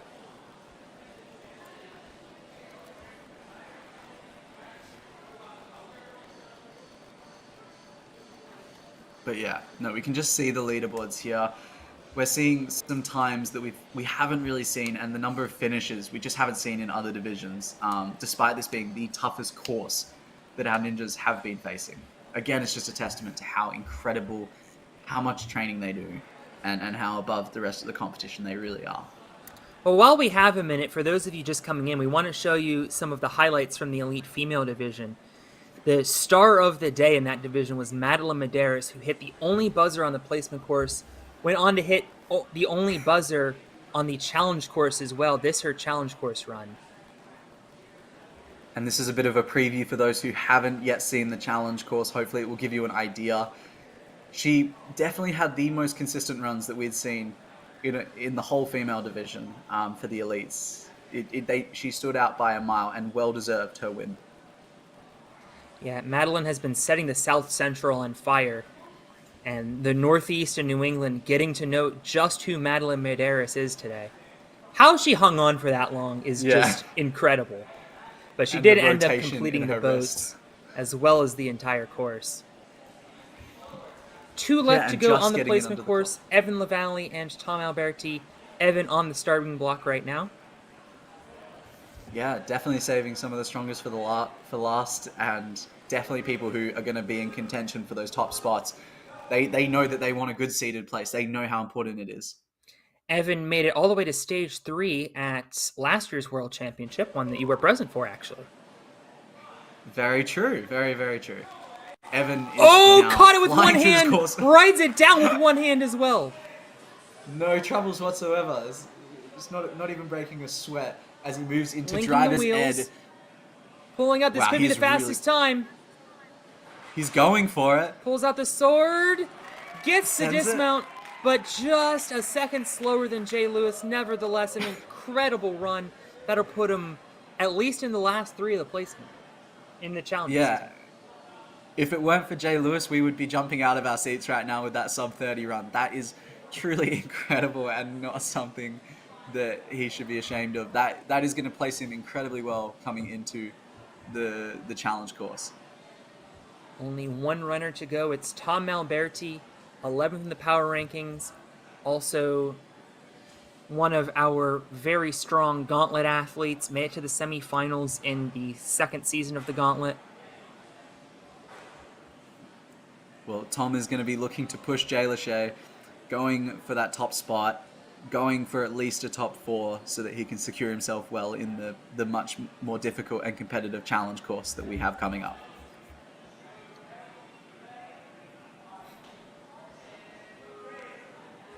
And we're just waiting on the start line. Oh! We've just seen It appears that mattress Tom has come become a falling down. ghost. He's Gained invisibility powers. Which one of the... Was there a Fantastic Four that had invisibility powers? I know there was someone. I believe... Yeah, there was. It was... I can't remember which one, though. Like, I don't know the name of her character. In any event, Tom Alberti, of course, is Sure. just off camera. We're being facetious. All weekend, that has stayed up until the literal last runner. Of course. His presence has knocked over the mattress. And as we gear up, we have now go. Tom is beginning his run. And he is flying, showing us why he is the last competitor to compete in this placement course. Also owns his own obstacle company, 111 Obstacles. Okay. Works in collaboration He is- with DGS, our World Championship sponsor. Alex, he is absolutely flying through this course. He really is. And he's going Crushing to it. link these. He's going to pull up. He's going to This pull could this be out, our get to the fastest dismount. run. 29. There was one sub-30 coming in to the elite male this entire weekend. And we now just we've got seen 3 3. of them. Almost back to back. That is incredible. Will that put him in second or third place, I wonder? I can't remember. I what the believe exact it is time- in second, but I'll double check for you. Yes, he is going to be the second to last runner. Okay. Well, Jay Lewis clearly dominating the lineup so far, but Tom Alberti coming in close second and a well-deserved second place finish. I didn't know if they would pull off sub-30s, but it's clear that it can be done, and I think the precedent and the standard is really set coming into this challenge course, and it's going to be bonkers to see what they accomplish, Alex. We're going to give them, as you can see, a few minutes to look over the course just so they can understand it. And I believe we have a new graphic that helps explain exactly what's going to happen in this challenge course relative to the placement course. Do we have that on tap? Fingers crossed that we do. Ah, darn. Okay, well, I will explain the challenge course for everybody. So there are no eliminations. The placement course helps you get ready for... Oh, we can't make it an overlay. The placement course determines the run order for the challenge course, which, again, has very much come in handy. The person who has been first on the placement course has qualified as in the top 4 for the Premier Series finals in 10 out of the 11 divisions so far this weekend, and we've seen a number of athletes who have gone last on the challenge course end up winning it all. What's going to happen on the challenge course? It's a new format for Season 9, so very likely that you're going to see this at some of your local qualifying competitions. It's the first ever World Ninja League format that allows retries on obstacles. So you can get, you have up to 2 retries on the course, but you cannot use both retries on the same obstacle. So even if you have a retry in your back pocket, if you fail an obstacle twice, you are done. Yeah. And Alex, I think we have seen in previous divisions that people have used those retries for their own benefit. Even in the elite female division, we saw a lot of retries, but that really helped bump their places up in the challenge course. However, I question in the elite male division, with such a competitive lineup and such incredible performances in the placement course, whether or not retries will even be an option for them just for time's sake. Who knows, I and only time will tell. I don't. I think you're onto something. I will just briefly point out that just like our flow course, which we just saw in the placement, and the standard ninja that most of you are familiar with, actually, I would assume all of you are familiar with. Um, first, scoring. Whoever clears the most obstacles wins. If there's a tie, we go to the time. Retries doesn't factor into the scoring, but obviously it does factor in because the clock continues to run during an attempt that you would fail. We will pause the clock, though, during resets. So the clock will not run while we're resetting an obstacle. But that said, doing a retry will significantly penalize you on time. Yeah, especially in the elite division where everyone is moving so fast and doing such flawless runs, making a mistake can cost you those few seconds that you need to secure that first place. And I think it's worth noting for everyone listening in at home and watching at home, there are two key kind of numbers we're looking for. We're looking for first place and we're looking for the top four.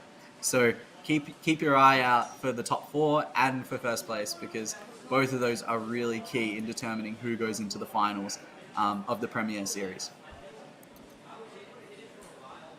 All right, well, we have some highlights loaded up for you of some of the top runners on the placement course that we suspect may also do very well on the challenge course. I have high hopes for them.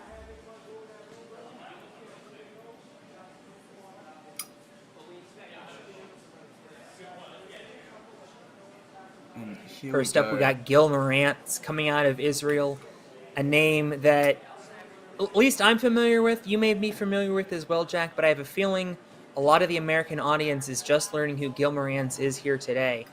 And he has proven himself so far. Will he prove himself again on the challenge course? Having flown all the way from Israel, it just shows the dedication that he is giving to this competition and showing how big of a deal it is and how serious he is taking this event. He's definitely going to be one to look out for in the challenge course. And he had an incredible performance despite having to come such a long way. This is WNL debut, by the way, but has lit up the scene in Israel. Kane and I were mentioning that Israel's Ninja Show is the #2 rated show on television behind the news. So Ninja is huge in Israel. There are so many strong Israeli athletes, and we can't wait for you guys to meet them when we head over to Israel in just a few weeks. Well, I foresee some of the Israeli athletes dominating the world championships in years to come. For if sure. they're anything like we've seen today. Just to give you a date on that, that'll be September 9th and 10th. About 6 weeks from now. That's so exciting. I can't wait to see it and see how it all unfolds and to see what everyone else is up against. See what the world has to offer. I certainly hope that all four that qualify are able to make the trip over here to Brooklyn. Yeah, absolutely. And obviously, how can we go through top contenders without mentioning Joe Moravsky, the 2020 world champion? He's made it to stage 2 7 out of 8 years that he has competed at the world championship. He does not let the young guns show him up. He uses his experience to his advantage, that is for sure. And I think he really wants that top 4 spot. You know, there are a lot of great contenders here today, but if there's one that I think everyone's got their eyes on, it would be Joe Moravsky. Just always being consistent and always showing up the young guns what's really possible. Certainly true. And then another athlete, Josiah Papel, one of the top athletes in the sport for sure. He's performed very well at several world championships. Yeah, he set a great time in his run, and I wonder if he had been seeded later, if he would have set an even better time, just knowing how well everyone else would have That's true, yeah. run the course. Josiah actually does have a skills win to his name also. He won the Climb the Ladder skill back in Greensboro in 2020, the first year that we did skills events. And he has performed very well in the Strongest Ninja competition on a number of occasions. Yeah, He's an made incredibly stage 3 a strong few ninja. times as well. It's just interesting looking at the placements, even the early ones. It's just impossible to pick who's going to take this one out. Well, here's another option for you, Lucas Reale. Of course, who can forget? He absolutely dominated this course, and I believe he set a time of 31 seconds. And that was the best time for a fair bit, until we had some other ninjas come through and take the top spot. I think Lucas But has been to stage 2 at the World Championship on like 4 or 5 occasions. So definitely an incredibly strong athlete who has a lengthy resume. I remember at the 2022 World Championships, he was coaching one of his students, and so he just decided to do stage 2 first for the World Championships, and almost finished it. He did something very similar this year, actually. Just such a dedication and such confidence, and just a testament to his abilities as a ninja. Also finished 3rd in the dash skill this past year. And another athlete, Luke Dillon. Such a strong athlete. He's made stage 3 a couple times. I believe he was in 2nd place at the World Championship in 2019 as a young adult. Yeah, And he's performed at a very high level since he moved up to elites in 2020.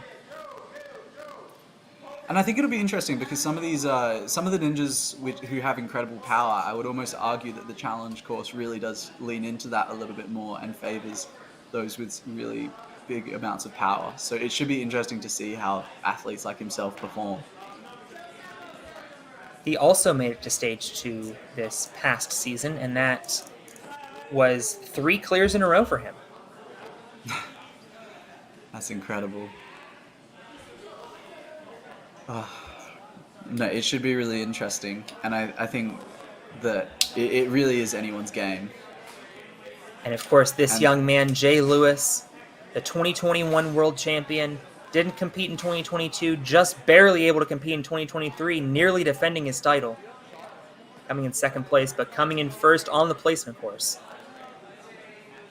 Yeah, just all around the smoothest run, the most dominant competitor that we've seen so far in the placement course. And I feel like with a fair few laches in the challenge course, it's really going to play to his strengths, and he's going to go fast.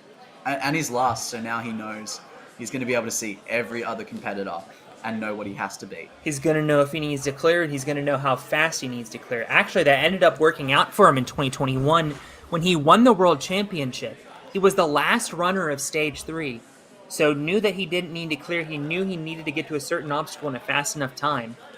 And obviously was going for the buzzer, as everybody would, but ended up, being able to pick up the pace and know exactly when and where he needed to get, and it worked out to his advantage, claiming the World Championship.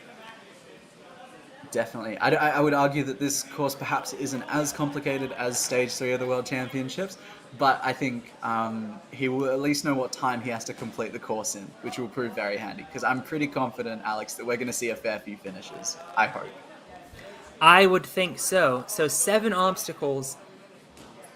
One of the crux points coming up really early in the course has been the skyhooks.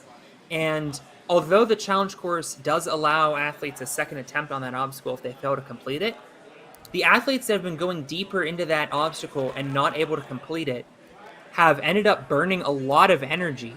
And you can see there, I think they took out that 3rd hook. So now they have to do about a 8-foot jump up and sideways, and then go from there to that 3rd hook. That is Alex, the crooked one. The thing that scares me is, like, even on the camera, just seeing it from our screen, it looks massive. But let alone being in front of it, for anyone watching at home, it's even further than what it looks on camera. I promise you that. And by the way, the competitors we do allow them a little bit of time to rest. Instead, they have decided to have a dino competition because, of course, Because it's all about fun. That's Yes. what Ninja's all about at the end of the day. We're here to compete, we're here to place well and here to do well, but we're also here to have fun and be amongst an incredible community. I harken back to what Greg Schwartz said in his opening ceremony speech. Nice work there, Pax. I harken back to what he said. Who has it better than us? Yeah. Here we are talking about grown adults getting to play on really a fairly demented playground, but certainly a giant fun one at that. Yeah, one that just gets progressively more and more difficult, I guess, as the years move on. Right.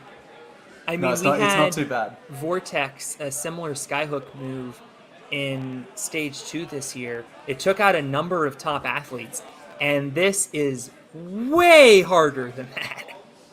Okay, yeah. Well, at least they've practiced, they've had some time.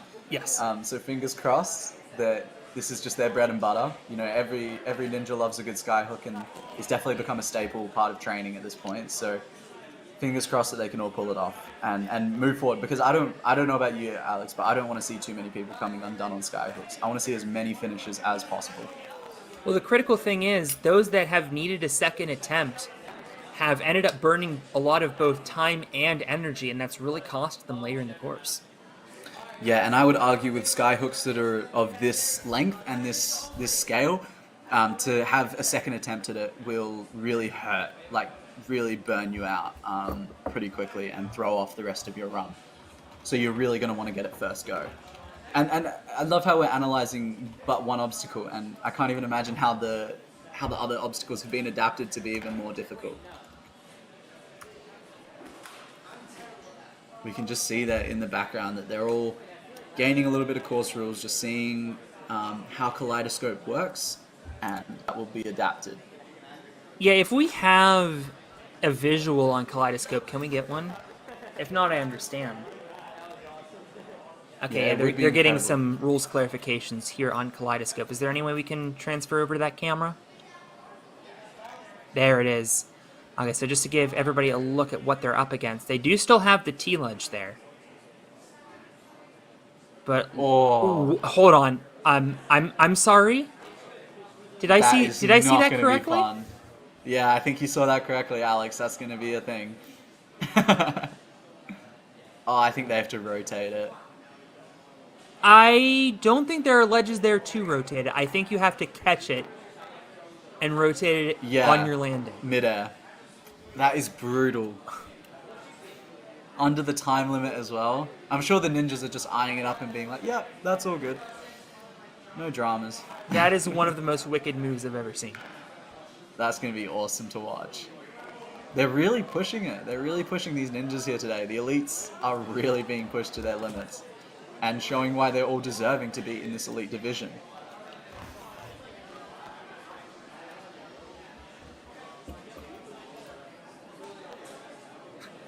So, Just- I mean, this- that's also been a crux point, and I get the feeling it's going to become a crux point again. After that, we have the infamous boats that... Oh, the good old boats. Yeah. I don't know wonder if they've those upgraded have it. been made more difficult for the athletes or not. But They could have. Yeah. Knowing the team, they definitely Right. could have rigged it to be harder in some infamous way that we will find out about. And then there's of course Area 53. Who knows what they've done there? That has been an obstacle that has taken out so many competitors who have made it all the way through the course and then just come unstuck. So it'll be interesting to see how our elites go through that, and also the time pressure. Knowing the elite division, they will be under some serious time pressure for this Accurate. course. only a 2-minute time limit for this whole thing. And if you end up using a retry, that does count against your time limit. Yeah. It really seems like in this run, only the first two obstacles are kind of the freebies that they're going to be getting, and everything else they're really going to have to work for and fight for.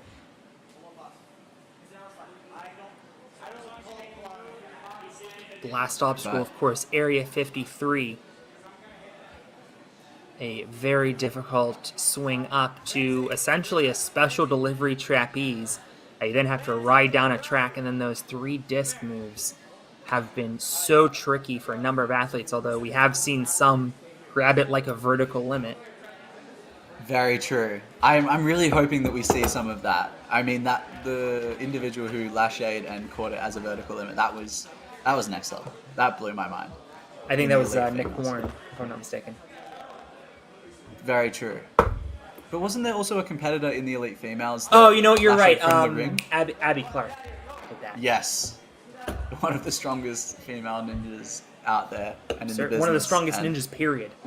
Yeah, one of the strongest ninjas, period. Pardon me. And yeah, just pulled off absolute insanity despite her run being over. that clip is one to go down in the history books, to be truthful. But I believe we're just getting a few more rule clarifications, a few more changes, and hopefully it should be underway very soon. We can see the run order there. Even though our first seeded competitors didn't have the greatest runs in the placement course, they are forces to be reckoned with and can 100% come out here, dominate straight out the gate, and put the pressure on all the other competitors. So it really is anyone's game. Yeah, Jackson definitely a runner that could. He surprised us by Falling. not destroying the course. Yeah, it would certainly not surprise us if he makes it 1-for-1 and clears this entire course.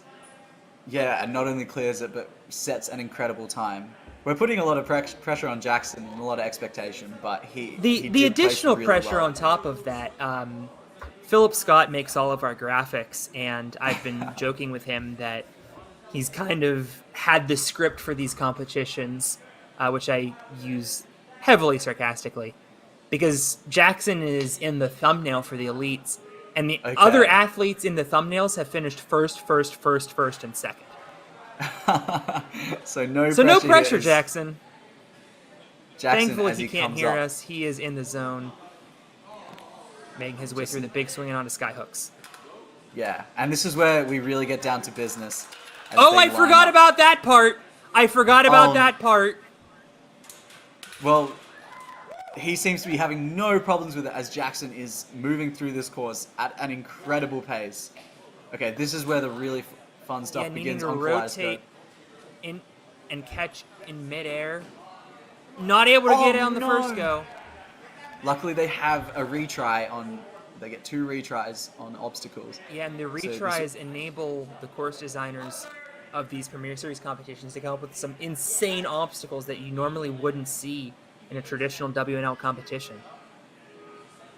Now gearing up for Kaleidoscope, where ninjas are required to break the laws of physics as they spin it midair and catch.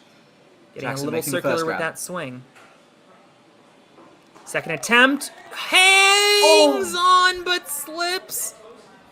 I thought he almost had it there. I thought he would have hung on the one arm, which would have been insane. Yeah, one more look.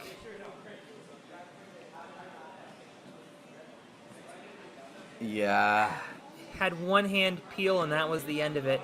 Jackson And that's an- Erdos, one of the strongest ninjas in the world, with a shocking exit after coming in the top 3 at the World Championship. That is not the result I'm sure Jackson would have wanted.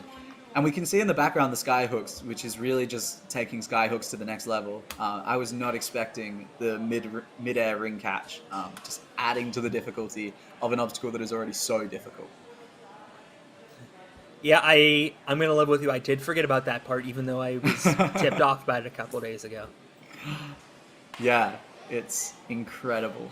And not only And- that, Jack, they have to catch it in midair and then Yeah. turn it 90 degrees. And you can see the ring placement relative to the hook that they're in. The ring is almost on level, so you've kind of got to lift it. You've got to catch it midair and then lift it and put it in place in a very short span of time. Yeah, it's insane what these elites are able to pull off when you compare it to what the other divisions were required to do. Oh, hang on, Jack. I'm sorry to interrupt you. Jackson Erdos has been awarded a rerun. Okay. Because if we look, they're saying, yeah, you can see it was shifting back and forth. So as he lashayed to it, That would the make sense why square he slipped fell out. away from him. So watch that third square as it shifts forward and backwards as he laches forwards, that is not the intent of the Yeah. obstacle. So we're going to have to give that obstacle a tighten. Now, I wonder, will Jackson be straight away, or will he get a bit of rest time? He'll get some rest. Okay. Well, that's a good pickup, and it means that we get to see Jackson run once again and hopefully redeem himself and really get an incredible run that he is very capable of. Yeah, we Jackson can just see catching a that. break, even though, that obstacle malfunctioned, you will get another chance to go. Yeah, and we might have a little bit of a delay as they work to just kind of amend that obstacle, make sure that there's no problems and no more Obviously- reruns. But Obviously, we want that obstacle to be fair for everyone. yeah, and it's always nice to, I guess it's nice that we get to see a rerun of such an incredible athlete. And who knows, it could be an incredible comeback story, Alex. We could see something very special. Just at this there have obviously been a number of very famous reruns in World Ninja League history, but to not use the example I use every time, a month ago at the World Championship, Isabella Wakeham was the last runner, received a rerun after the last female runner. Or no, she wasn't the last female runner. I'm sorry. The two-time defending world champion about to hit her second stage 1 buzzer, and then the last bar of throwback slips out on her. Ended up getting a rerun because of that, and then beat the entire first stage again. Oh my. So truly an incredible moment. Yeah, so a lot of possibility can come from the rerun. At least he's got some experience now. At least he knows what the course feels like. He knows what to do, what not to do. And yeah, what he can employ going into this for his second attempt. You can just see the course testers there just checking to make sure that everything is okay, because we really want to make sure that everything is integral and perfect for these runners, and that it just comes down to their ability and not the course design. So fingers crossed that gets sorted really quickly, and then we'll keep going. It's Blake in the chat pointing out that he also got a rerun at the World Championship, rerunning stage 2. Wow. Okay. So it definitely does make a difference and can definitely help. And yeah, it's going to be really interesting. Once we get back underway, it's just crazy that we haven't even seen the back half of this course yet, and we don't even know what obstacles are really in store. We don't know how they've adapted them from previous divisions, and who knows, if all the obstacles seem to be just more insane since the previous divisions, I can only imagine that the back end of the obstacles, which are equally difficult, if not more difficult, I can't even imagine the adaptations that we're going to see. So just to give you a look at the back half of this course, we're going to show you the winning elite female run, Madeline Medeiros. Yeah, a real perfect run. This was incredible. You can see on skyhooks here, just incredible motion through the air. Sticks And that's out. about an They had 8-foot skyhook, everybody. Yeah. Madeline The Medeiros elite coming out of females. Sam San Warriors in Houston. Just incredible. And I remember the wise move just to jump straight to the second one rather than using the first one. like And she was every the other only athlete to competitor do had. that in the elite female division. Yeah. The infamous wrist break. Right. Just incredible hanging on there. And it looks like they're just doing a few final adjustments. But Alex, one of my favorite parts is just looking at the run lineup and just seeing all the incredible ninjas that we get to witness in this elite division. And I believe that we're just about to get underway. Yes, we are. William Schlageter coming up to the course. We didn't get too much of a chance to read his athlete bio, and as we see him about to take on, with great ease, the big swing. Williams coming out of Now- Stanford Ninja Academy, and he lists himself as a certified battering specialist. Now lining up skyhooks. And our elite ninjas don't seem to be having too much trouble with it. But now having to take on Kaleidoscope as our second ninja on this. Jackson came out on this obstacle. Well, he gets the first one. At least we see it's functioning properly now. Absolutely. And Oh, not able to make the grab. it looked promising, but he's going to have another go now. thanks to the reruns that people are able to use. But this will be his second and only chance to complete Kaleidoscope. Great wherewithal there, I think, by Zach to make sure the T-ledge is in the correct place. Yeah, that would have been a big problem if that wasn't fixed. Okay, Will sticking Second the first landing. Remember, if he doesn't Now complete we're on the second attempt, he can't use that last retry, but he's going to be the first to grab that ledge on the T. Oh my goodness! What? I think his fingers got caught. If you, hopefully we'll get a replay here. Well, You this will is see- Jackson's run. Well, we'll get to watch a little bit of Jackson's run, and then we'll see Will's run, hopefully. But if you saw, I think he pressed the T grip against the blackboard, and as a result, he couldn't get his fingers under, from what I could see. That is a big upset that I don't think he was expecting. It's incredible to see how the amendments on these course obstacles just make them so much more difficult. Every division has been different. Every division has had its new adaptations, and we are starting to see that even the elite competitors, they're not perfect. It is possible to not, and the Kaleidoscope is proving to be the obstacle to do that at the moment. And hopefully we have some incredible runners coming up, but hopefully Daniel Jones, Joseph Miner, we're going to see a few that really come through and dominate, hopefully. Yeah, and I was able to catch the replay on the VOD. Unfortunately, we don't have a replay available for you of Williams' exit on Kaleidoscope, but you were exactly right. Yeah. When he was pulling back on that T-ledge, he got his fingers caught on the black square, and so wasn't able to grab the front side. Daniel wearing a throwback shirt, by the way. We used to be the National Ninja League until about a year ago.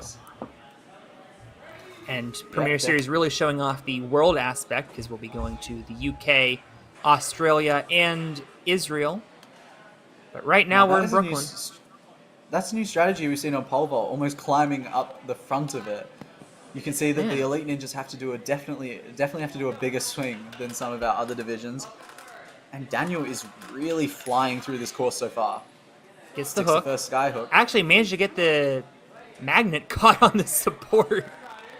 So if he needs a reset here, this is going to take a minute, but hopefully he doesn't need one. But unfortunately, he's getting kind of cattywamped on this swing. Yeah, the swing is not doing him any favors. Oh, but he makes the catch! Makes the dismount. Well done, Daniel. What an incredible effort, despite having... Wow, okay, so he's just grabbed that with one hand and is now lining up.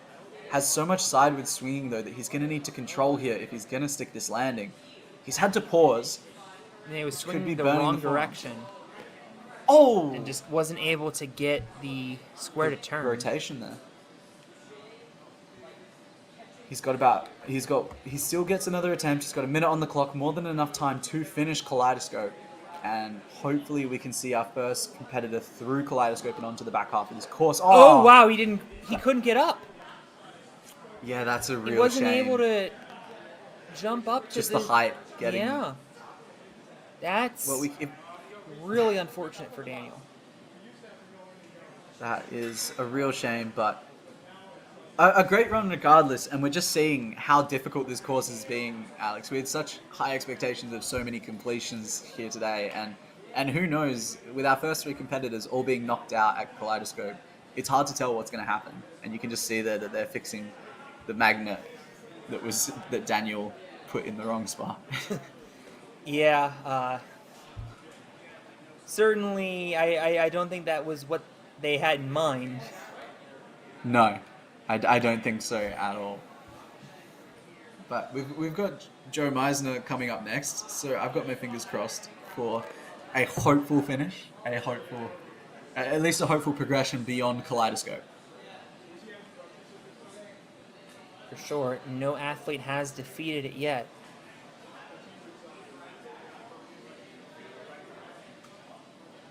You can just see them resetting the magnet. See Joe Moravsky just walking around, figuring out his approach to the course. As Joe Moravsky does. As he does. As a lot of the best athletes do, visualizing how they plan to tackle this course. And I guess the caliber of athletes is really only going to get better. You can just the next 10 athletes, the names all ring bells. They are all veterans and all incredible competitors. So I think we're bound to see some incredible runs here.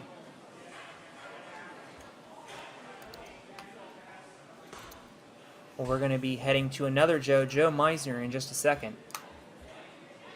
Joe had a stunning exit on driver's ed. Very true. However, he is our two-time gauntlet champion. He has now, on back-to-back years, made it to stage 2. He was actually grandfathered into the adult division at age 14 in the first season of what was then the National Ninja League. So he has been competing at a high level for a very long time, even despite only being 21 years old. Getting incredible height there on the pole vault. Perhaps the highest we've seen any of the competitors go so far. Yeah, I had a feeling Now our lining elite up- men were going to get some height on that and really power that forward. Athletes are getting such a big swing that the truss is shaking. Yeah. It is Joe's bolted showing into the great wall. power. They're going to be fine. Alex, we are seeing the fastest run by a mile as of current as we Yes. move into Kaleidoscope. Well, we're hoping Joe that is- Joe Meisner can be the first to defeat this obstacle. And you can see there, he twisted it with his backhand. And that worked out to Oh. perfection. Joe Meisner, as long as he gets this dismount, is going to be the first to defeat the Kaleidoscope. And he is. Right across log run and onto the boats. We are seeing an incredibly clean run. We can see the only adaptation on boats is a slight change in the cliff ledges. Other than that, we are now on to Area 53 with 53 seconds to go. He's threatening Charlie Ball's time. This is incredible. Oh, careful, careful. Gets it.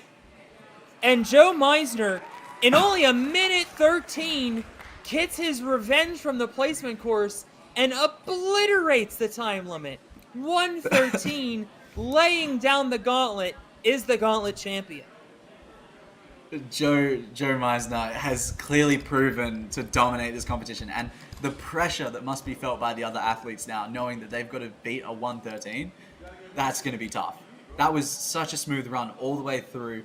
The cleanest run we have seen all day from any of the competitors. You can just see Kaleidoscope making it look easy, moving through the boats with no trouble. And then Area 53 looked like a breeze, even though it's such a difficult obstacle. Taking a look What at an- his performance on Area 53. We were a little bit worried about that vertical disc, but he made it through effortlessly. What an incredible run, Alex. That is some next level standards that other ninjas are really going to have to meet.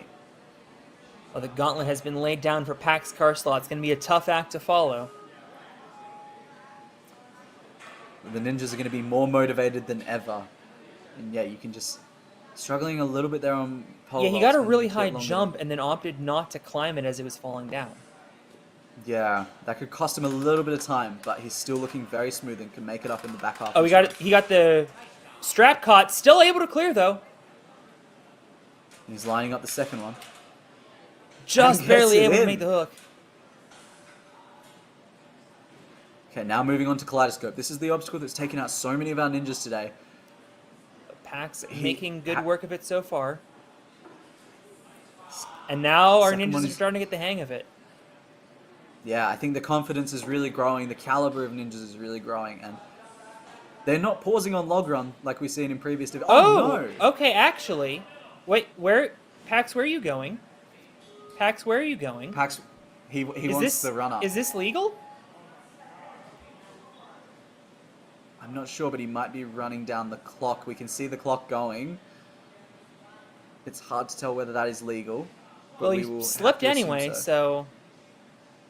Okay, well, I guess that's going to have to be something that we're going to patch in the rule book. But in any other than Pax giving the admins some homework to do this week, he is currently destroying this course, hopping up but not getting enough height on the vertical disc. Pax he had an incredible run all the way throughout, and it honestly looked like it was on track, despite that little slip up on the boats. I feel like if he had that momentum, it really would have made a difference here, but he's still got a second attempt. He's got 30 seconds on the clock. He can definitely make this work. Big kip up. Gonna go on this one. And now to the scene of the crime. Can he get the vertical this time? Looks like he's going to spin around. He's going for something else. No, there we go. He's trying to spin himself. Okay, now lining up. And about 15 seconds. Catching it. Gonna spin around. Hooking the platform. And Pax Karslaw. Another finish. Did he hit the buzzer? I believe so. All right, well, we'll check the replay. Of course. As always, we get to analyze time this. is going to have to be readjusted, but that What an is our interesting second run. clear. And I also received some clarification. That middle part of the log run is off for Oh. the elite male division. It's out of bounds. He touched it, and so got disqualified on the log run. Had to go back. Okay, I see what happens. It was blocked by the camera makes angle sense. by his body. Okay. So he did in fact hit the buzzer. Scared me for a second. But Pax Karslaw, we will need to readjust the time. It was not faster than Joe, but Pax Karslaw putting himself in fantastic position. We'll And I see think how many his- more of these later athletes are able to clear the course. Yeah, I think Pax's run puts into perspective how good of a run Joe has laid down, and how you're really going to need a flawless run with incredible pace and consistency and no errors in order to beat that time. So it's an incredibly high standard, Alex, that they're going to have to try and beat. But yeah, you can just see them resetting the magnet. I'm surprised that they're not having more trouble on skyhooks. It really seems to be an obstacle that they're just flying through, despite it being so difficult and such a challenging obstacle. Yeah, no It's kidding. clearly something that they've practiced over the last year and just gotten incredibly good at. Yeah, I mean, Object Tech has really taken over the sport of ninja. And you don't see it a lot in WNL competitions just because you only get one attempt at that obstacle. And, I mean, to pull back the curtain, everybody, a lot of these tech tricks you see kids do on Instagram do take multiple attempts. So Yeah, it's not a first go, just warm up and do it. in the But now- WNL, prior to the challenge course, you did have to get everything on the first go. However, now with the challenge course format, we can do insane tech stuff like this, as James Burns is about to attempt that. And unfortunately, gets I a rigger. might have just commentator jinxed him. He's going to have to get a second attempt. Now, I do want to be clear. I do not believe in the commentator jinx. Clock pauses while we reset and gets steadied. He's going to get a second attempt. I think he kind of got caught up on the ring as he was jumping to the... There we go. Yeah, that's much better. Yes. Now And he's now just a got to get big the second hook swing in. makes it, dismounts. Okay. Now He's he's really not running the shot. He's not going to meet Joe Meisner's pace, but he could still get a finish here and get an incredible time. James Burns lining up Kaleidoscope. Gets the first jump. Gets the second jump. You know, we were seeing athletes have trouble with it at first, but now all of a sudden they are really getting the hang of it. Okay, now has to go across both logs without using the middle. And Making it a falls much on more it. difficult obstacle. Yeah, I think that's that's at least the first fall I've seen on log run. Yeah, no, it's definitely more difficult now that you have to jump straight to the second one. Actually, no, Avery James- in the elite female. So there's been at least one James, yeah, he still has time here though for a completion. He's got more than enough time. These last three obstacles can be quick, and he's through that onto boats. other. Gets through. Not So- even feels any need to static. So the boat's no problem for James. Now on to Area Now 53, gets up to the trapeze. No retries to use here. Has to beat it on his first go. Chokes the up on first that grab. disc. Rotates around. And James Looking Burns, in a time of 1:27, will find himself in all likelihood in second place. That is incredible and insane, considering he fell twice and still set a time that is only around 14 seconds slower than Joe Meisner. That is definitely competitive for the top four, provided that, yeah, we'll have to wait and see if it holds. And there are so many strong athletes behind him, but James Burns, with a tremendous run, Taking one more look at his fall there on the log run. Not being able to use that middle part is so difficult, but he made it work. Yeah, and James would be very grateful for the introduction of those reruns and the opportunities for those retries. Certainly That true. definitely saved him in that run. But yeah, an incredible run regardless, and showing us why he's an incredible ninja. And I think we're really starting to see the competition start to etch out, and we're going to see people really having to compete for completions and really fast completions for those top 4 spots.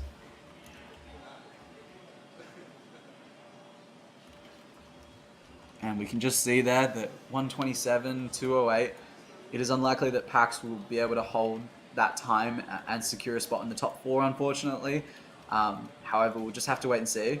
Joe Meisner and James Burns are the only likely candidates as of current. Well, However, again, we have Pax's so many first loss incredible run will be competitors. retimed, so. Of course. But we'll see. Yeah. We've We'll already see. seen 3 buzzers out of 6 runs, and oh, by the way, look That's at the what next, scares me. really all of these Oh. runners. Yeah, no, it only gets worse for the competitors that have already gone. Yeah. As the caliber just gets higher and higher. Luke Dillon proving his power, his speed, and agility in the first run. I think this is all going to play into a potential completion that is of a really fast time here. Coming out of Vitality Obstacle Fitness, he lists that he's been doing Ninja for 2 years. Given the fact that he came in second place at the 2019 World Championship, I know that that is factually incorrect.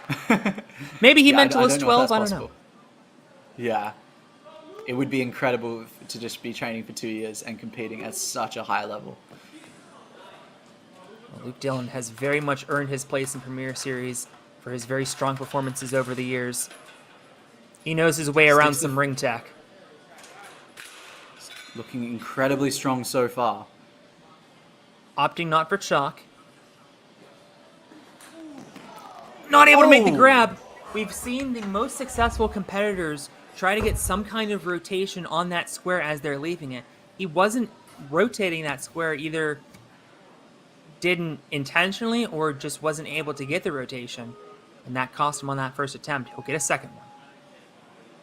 He's learned from his mistake, and now he's going to line up the grab for the kaleidoscope. And sticks the first one, just looking quite... But needs to do it again. He does. Wow. Almost with no rotation on the wheel prior to him grabbing it. That is insane and Log run. awesome. Now, Bit of a slip managed that to he's get log through. run there.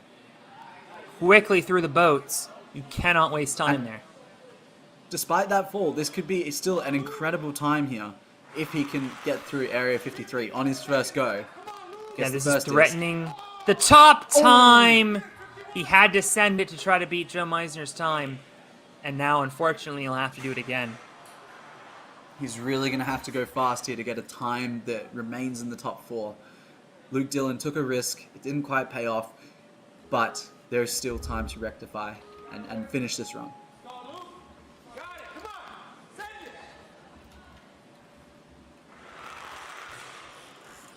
All right, well, gets it this time. Vertical disc again. This time he grabs it. Makes the jump up and the spin around. Luke Dillon is our 4th clear. And now you must clear this course in a fast time to qualify for the finals. The elite ninjas are really throwing down the gauntlet and just showing people the standard they need to reach. I feel like we already knew it coming into this event that as an elite division competitor, it is expected that you complete these runs in order to secure a place in the top 4. But now it's proving that with so many ninjas to go, you're going to have such a competitive time as well. And Luke proving how costly using your retries can be, as he needed both retries, ends up with a time of 1:43, and that very well may not be good enough to get top 4 with the caliber of runners coming up. Yeah, and you can just see, even on Area 53, as context, beyond this elite division, there were so many competitors in previous divisions, such as the teens, that had a massive struggle with Area 53. Those discs rotate super fast, and if you don't nail the landing, and you don't nail the catch, it spells disaster very quickly, as we just saw there with Luke Dillon. But yeah, 4 finishes, looking very, very solid. And we can see that we're now into our final 10 or so, 11 competitors, with Jay Lewis's name now on the board. But now we have a massive competitor stepping up, Josiah Pippel, big reputation, an incredible, incredible athlete, competed in so many events and has so much experience that he's going to try and employ into this run. He knows the standard that has to be beat. Joey Meisner has laid down the gauntlet, and he's going to need a sub 113 here. So he's going to have to go really fast. Josiah has made stage 3 at the World Championship on at least 3 occasions, just off the top of my head. 4th in points in the Northeast, 5th in the world in power rank. This is perhaps the fastest run that we've seen so far, Alex. This is an incredible pace we are seeing. Well, he trains with Joe Meisner, so he's taken after Joe with that fast time. Yeah, I think he's looking to beat Joe, from what I can tell. Okay, he's good. He's good. He's good? Yeah. Okay. I think he just caught the front of that second log. Remember, that middle part on the log run is out of play, and now Josiah, potentially threatening a sub-minute time, he's going for the vertical limit approach, pulling up, reeling in, and Josiah Pippel with a time of 1:02. I believe that is the fastest we have seen this entire weekend. That would have to be the fastest we have seen this entire weekend. That is beating Joe Meisner's time by at least 9-10 seconds there. Just showing us that it is possible to get a sub-minute if you really push it. And Josiah just clean all throughout this. Looked a little bit suspicious on the log run, but we've clarified that.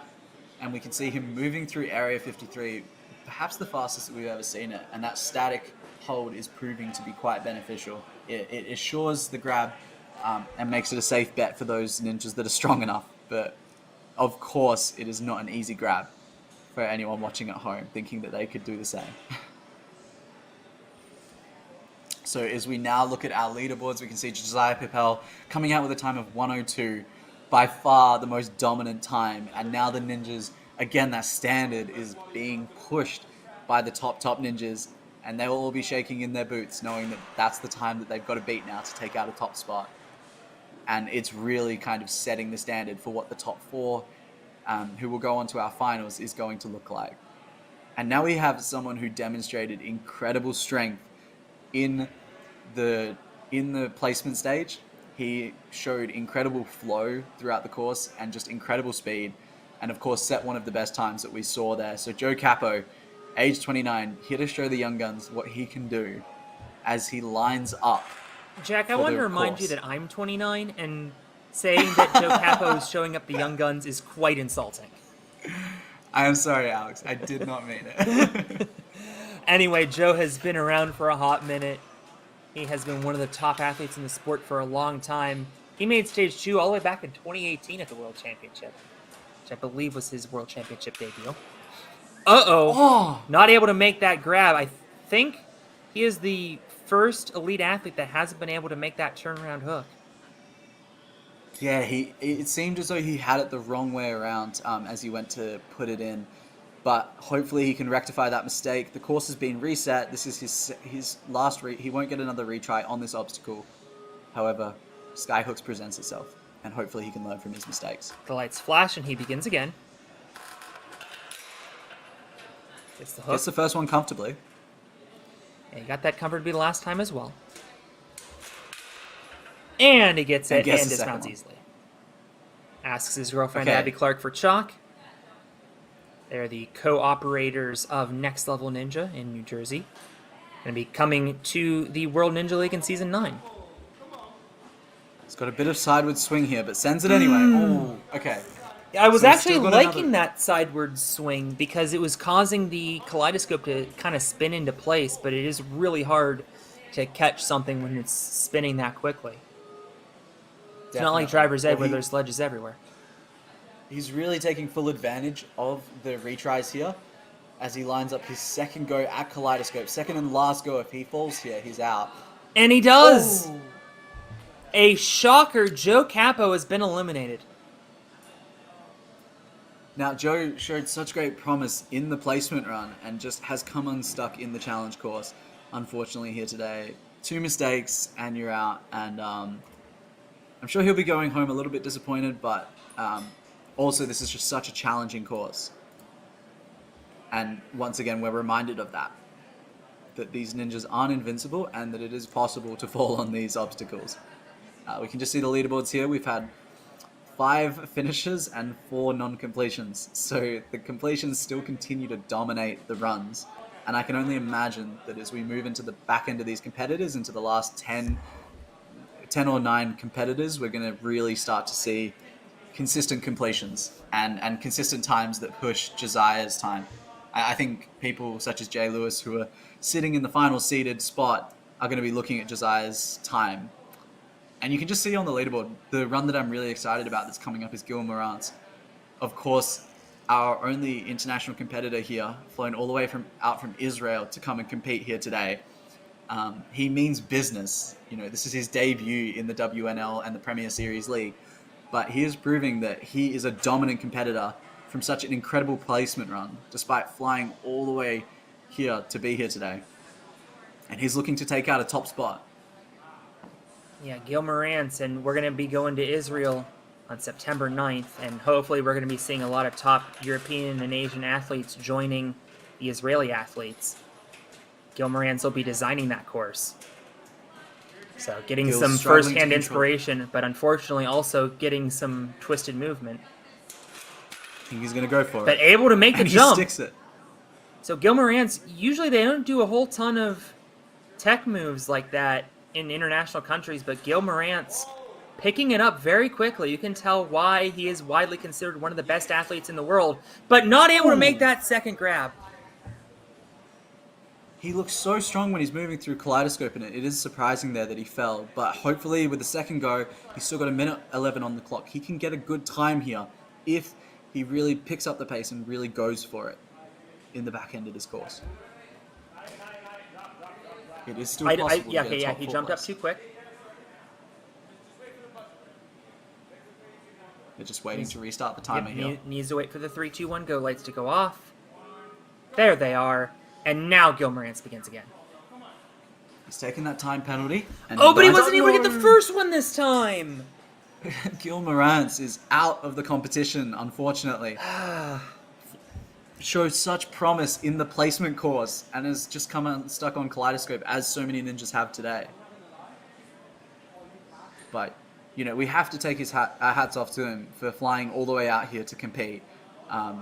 It shows his commitment towards ninja and his abilities that I'm sure we'll only see shine in future years to come. For sure, and I'm hoping that one year we get to see him at the World Championship. Maybe obviously ineligible to compete in Israel, but maybe we'll see him at True Function on September 17th. Who knows? He's very dedicated, so we might just see that. Now we can see it's evenly split between finishes and non-completions here. And only time is going to tell what these end results will look like. As a real upset, I was really hoping that Gil would get a completion there. He really does have such an incredible reputation in the ninja community. And I'm just really excited to see him in years to come. Well, now we have someone with a massive reputation. Alex, I think I'll leave introductions to you here on this one. Yeah, it's Joe Moravsky, an athlete that I get the feeling, and we make the sarcasm joke every time. You guys know who Joe Moravsky is. Of course. I'm gonna shame him a little bit by saying that he was in 30th in points in New England. So, I mean that does not mean that there are 29 New England ninjas better than he is. Just No, I means that don't think he has the points obviously reflect him. family commitments and a number of other commitments that prevent him from competing as much as he might want to. Well, he may have scored 30th in the points, but he is showing why he is one of the best at the moment. Lining up to Kaleidoscope with an incredible time, chasing down Josiah Pipel and Joe Meisner, looking to secure that top 4 spot. He's the head coach at Stanford Ninja Academy, which has produced some of the best ninjas in the world in a number of different divisions. Deftly maneuvering through the logs and quickly through the boats. This is one of the fastest times we've seen threatening Joe Meisner's time. I don't think he can beat the 102. No, but he is definitely coming in. If Oh he can no, move, he didn't get his left hand on it. He didn't get his left hand on the vertical disc. The pace definitely got him there. He was pushing the time, trying to beat Joe Meisner. There's probably not potential there, but he could still secure a third place run here if he can go really, really fast. He has to beat a minute 24 to beat Luke Dillon's time. James Burns is 127 right now is the cutoff. Dynoing up and hits the buzzer. Now, I think 129 is an incorrect time for him. Do you believe? So he looks okay. annoyed at his time right now. But I think that will be adjusted to get him into the top 4. We'll have to wait and see. Okay, only time will tell what time he ends up getting. But regardless, it was an incredible run. I'm sure he wasn't hoping for those slip-ups on Area 53. It's clear that if he'd just taken a little bit more time, he would have been fine. But I think it's just that time pressure and the expectation of what the top 4 requires that got to him. Yeah, you can just see him slipping there. I'm rewinding on the VOD, and it looks like his time was about a 116, so that would put him behind Joe Meisner and ahead of Luke Dillon into 3rd. However, I think Luke Dillon's run is also under review for a retime. So I think what has happened here, everybody, is that in NinjaWorks there is a glitch where if somebody gets a retry on the last obstacle, it counts the time during the reset. And so we've been manually removing that time, something that I assume we'll have fixed for next week. Mm. Well, regardless, those runs will be retimed, and we now have Colton Super stepping up. Colton, like I said, a ninja that we have become very well accustomed to seeing at the top of the podium in Pittsburgh. He made stage 3 a year ago. Yeah, just absolutely dominating here on this course as he moves into skyhooks, and we really start to get into the pointy end of this course. And making... I mean, that's just so easy. Course. Yeah, he makes it look too easy. It's not. But wasn't able to get far enough on the Lachey. I don't think he was able to get both hands onto that ledge. Kaleidoscope is really proving to be an obstacle that is just crushing the ninjas in the Elite Division today. Yeah, it's really become the singular crux point, I guess, along with Area 51, as we've seen some fails there. But this has been the separator. Either you go out on this obstacle or clear the entire course. Definitely. Well, good omens for Colton Supa, though, as he's going to dismount here. Onto the log run. He has learned his lesson from Pax, knows not to touch the center. But adjusting the log, taking valuable time here. Yeah, this could cost him in securing a place in the top 4. Wow. Okay, so this is a shocker here. So he went out on that platform, went over the platform, so that counts as a fail of boats. Now, thankfully, he beat it on his second attempt, but he was only going to get one shot at that. And now he's burned a potential retry on Area 53. Hopefully he doesn't need it. The question is he's going to have to finish this really... He's going for the static. Almost... And then hops up. Okay. Interesting strategy. Reaches Taking around, it very safe. Pulls it in, and hits the buzzer before he even gets all the way on the platform. 123.71. Will that hold over Luke Dillon and Joe Moravsky's times? We will have to find out.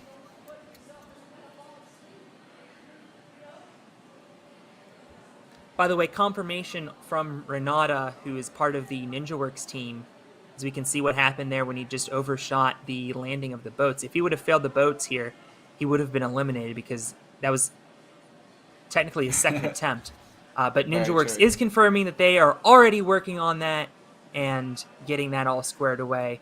Our thanks to NinjaWorks for powering the World Ninja League Premier Series. And yes, I am that good that I segued that into an ad read. Well, I'm going to segue it back into our competitors as we have yet another young gun stepping up to the plate, Cody Benaway. I think, Alex, as we move into the back end of these competitors, just every single competitor is so experienced, so incredible, and we just never know what they're going to pull out of the bag. And I think that's I think that's what we can look forward to in these last few runs. And just quickly to draw in the story of this competition, Jackson Erdos looks like he is on deck. So we may be seeing his rerun next. Cody Benaway had a very fast time on the placement course. I believe at the point of when he finished, he was in first or second. Well, he's taking a little bit of time there on the pole vault, not quite climbing up it as fast as we'd like to see. But now coming into skyhooks, this is where a lot of time can be made up or lost, depending on how you navigate it. Cody Benaway, the top point getter in New England, coming out of Ninja Mania in Danbury, Connecticut. Lines up the skyhooks, no problems really. And now coming into Kaleidoscope. Now this is one of the obstacles that arguably has knocked out the most ninjas so far. Yes, and has easily. delayed and stalled a lot of their runs. But Cody is looking really good. Now onto the second grab. Be huge if he's able to complete this on the first attempt. He makes the second grab, needs to get out of there. Needs to take an extra taking that time on swing, the and he dismount. is through. He's using up quite a bit of time, especially as he sits here on the log run and not able to complete it. So that's another athlete down on the log run. So they're now just resetting it. I do love, by the way, with this new challenge course format, the athletes have been so considerate in resetting their own obstacles. Yeah, they've got the time. They're helping out.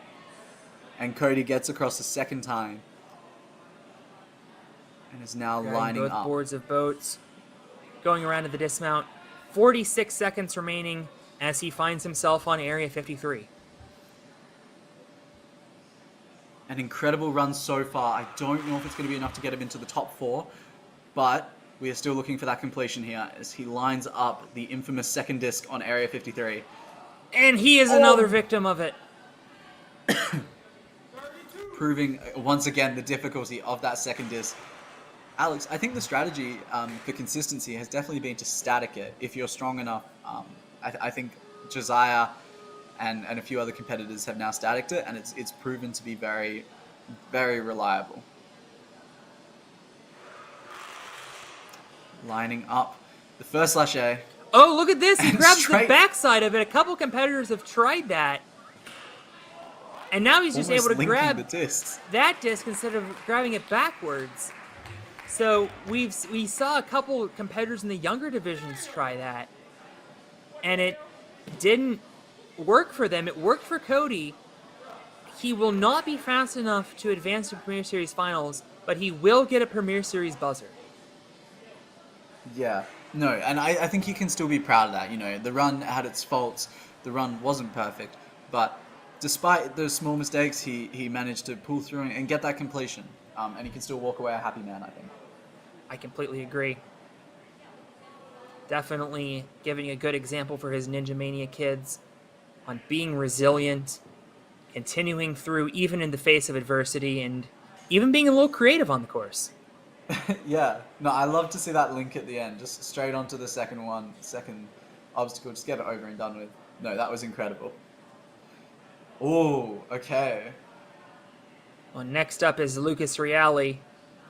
Like many athletes at TA Fitness, he's wearing the Operation Link Everything shirt. There's not a whole lot you can link on this course, so I don't think he's going to live up to that name. If he does and he clears, I'm just going to walk away and shake my head. Seventh in the love power that ranking. That's season such an incredible shirt name as well. That's so good. Okay, let's see how Lucas Reale fares up against this course. He shows great promise. You know, he absolutely smashed the placement course. It's undeniable. And now coming into the competition course and the challenge course, he's really going to show us what he's made of.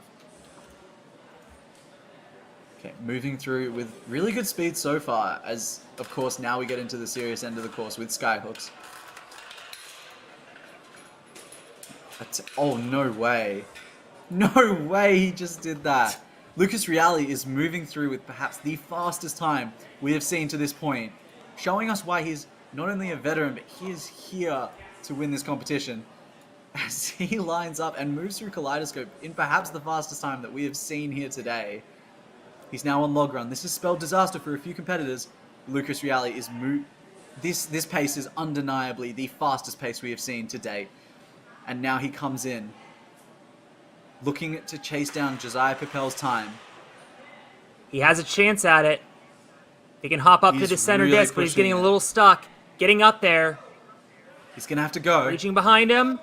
Dismount.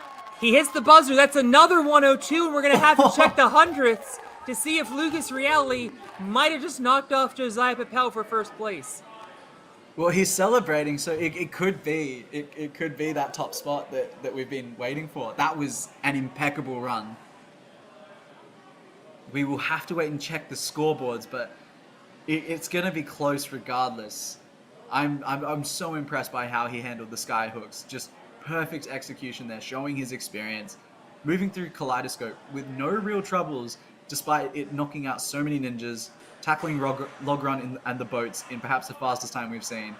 And if it weren't for Area 53, with a little bit of a time delay, we could have seen a sub-minute run there. But Yeah, luckily I'm he honestly took the starting time. to think that sub-minute might actually be in play for these runners. Yeah, I think as we get into these final few competitors, I think a few people are going to be eyeing it up, because a lot of these competitors, it's all or nothing. They want the win, or that's what they're going for. Evan Lavallee, our next runner.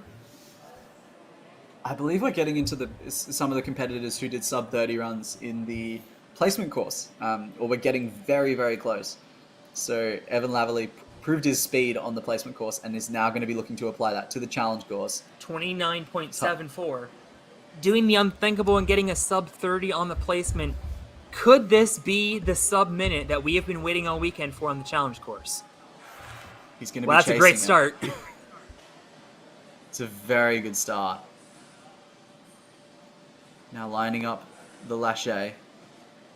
Really going for it. He's going to have to pick up the pace in the back half of this run now. The expectation is high. He's taking that second swing. Quickly chalking up.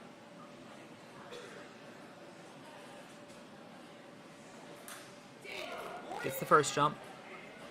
Now eyeing up the second. This is looking really solid here. He's Almost showing the bobbled that pace. T-ledge, but managing to get a hand on it.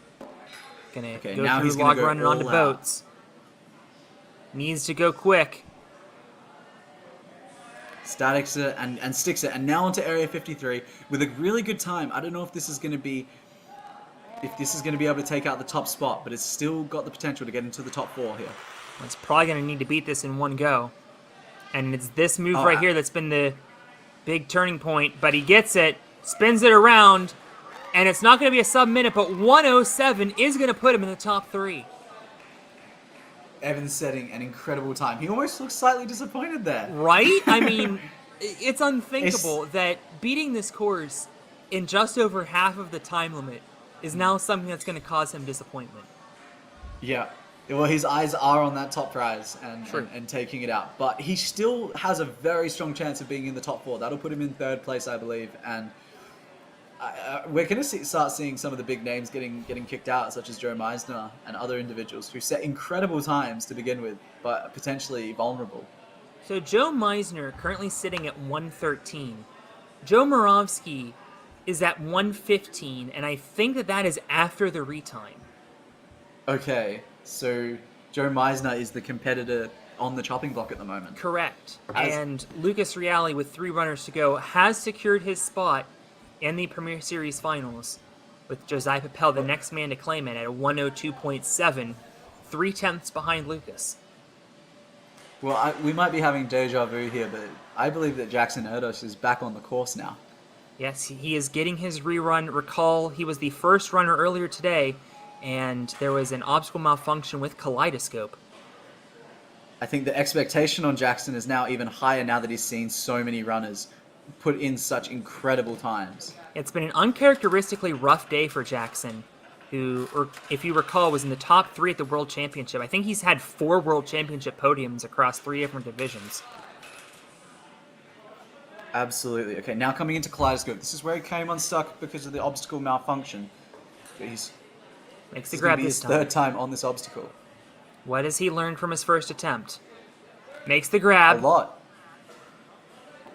And makes it look easy. Now just has to get the dismount and really put the burners on here in the back end of log run and boats. Oh no! Oh, no! He peeled on boats! But That will not cost him a whole lot of time. It will cost him some momentum. Not only momentum, but just the general mindset and the stagnation in thought that can cost him. True. He's still on a 1:14 time. This can still be an incredibly strong time if he can recover and recoup. We'll have a minute He's 14 going to lose a few seconds when here. he restarts the boats. And no issue whatsoever. Okay. Right into Area He's- 51. The time to beat is 1 minute 13 seconds. So he needs to fly. Popping up He's to the really center going to have disc. to go here. Popping up to the third. Jackson Erdos exacts his revenge with a time of 1:04. What an incredible run. That is definitely going to be in the top 4. Jackson, I would almost argue, has benefited from having that rerun because he's really had the pressure on him, and he's proven he's come well under the pressure and just done an incredible run there. Pretty much flawless, minus a small error on the boats that didn't cost him too much time at all. That puts him into third place with Tom Alberti and Jay Lewis still to run. So that said, So while he is currently in the top 4, he has not clinched a spot, and Josiah Papel is going to be back here at Ferox in November for the Premier Series Finals. Of course, it's incredible to see the pace at which is still on the chopping blocks. That means Joe Meisner, of course, would be now removed from the top 4, and Evan Laverley is on the chopping blocks with a 107. Insane to think that you have to be 107 or faster on this course. Yeah, it's now considered slow if you're above a 107, unfortunately. Right. And now we can see why Evan was actually slightly disappointed with his run, because now his run is in under threat with these last 2 competitors who are proving to be the strongest here today. Tom Alberti lining up for his start on the course. By the way, the top Pressure. 4 right now are the only 4 that... Oh, I'll take that back. I need to refresh. Well, Tom Alberti is now lining up. He is looking to set a pace like we've never seen before as he comes into skyhooks. No choice The but standard, to. yeah, the standard First could jump. not be higher. It's all or nothing on these runs. Now moving into Kaleidoscope. He's on a really good pace so far. Tom's such an explosive athlete. And I mean, see, he can do things like that where he catches the cliff ledge literally vertical. There is no lip on those cliff ledges, and they're about an inch, Yeah. inch and a half thick. So that was absolutely insane what he just did. And he's quickly through log run as well. And it looks like he's going to do the same for boats. Now, moving smoothly through, the question is will this be fast enough? He's really going to have to turn on the burners here on Area 53. This Like is catches the looking to first be... disc. He's going to have to go. Getting a little... Oh, recoups he got himself. caught. He's getting caught. He's on the middle disc. He reaches behind him. And it's going to be 112, which is not going to be good enough. And it's such an incredible time, Alex, and we can't take away from that because we almost sound in previous divisions as context, we've been so excited when we see finishes, and just for this elite division, it's just on another level where even a 112 is unfortunately going to fall short of the top 4. It is seriously nothing like we've ever seen here. I'm going to take one more look at this cliff uncomparable. grab. Insane how he's able to do that.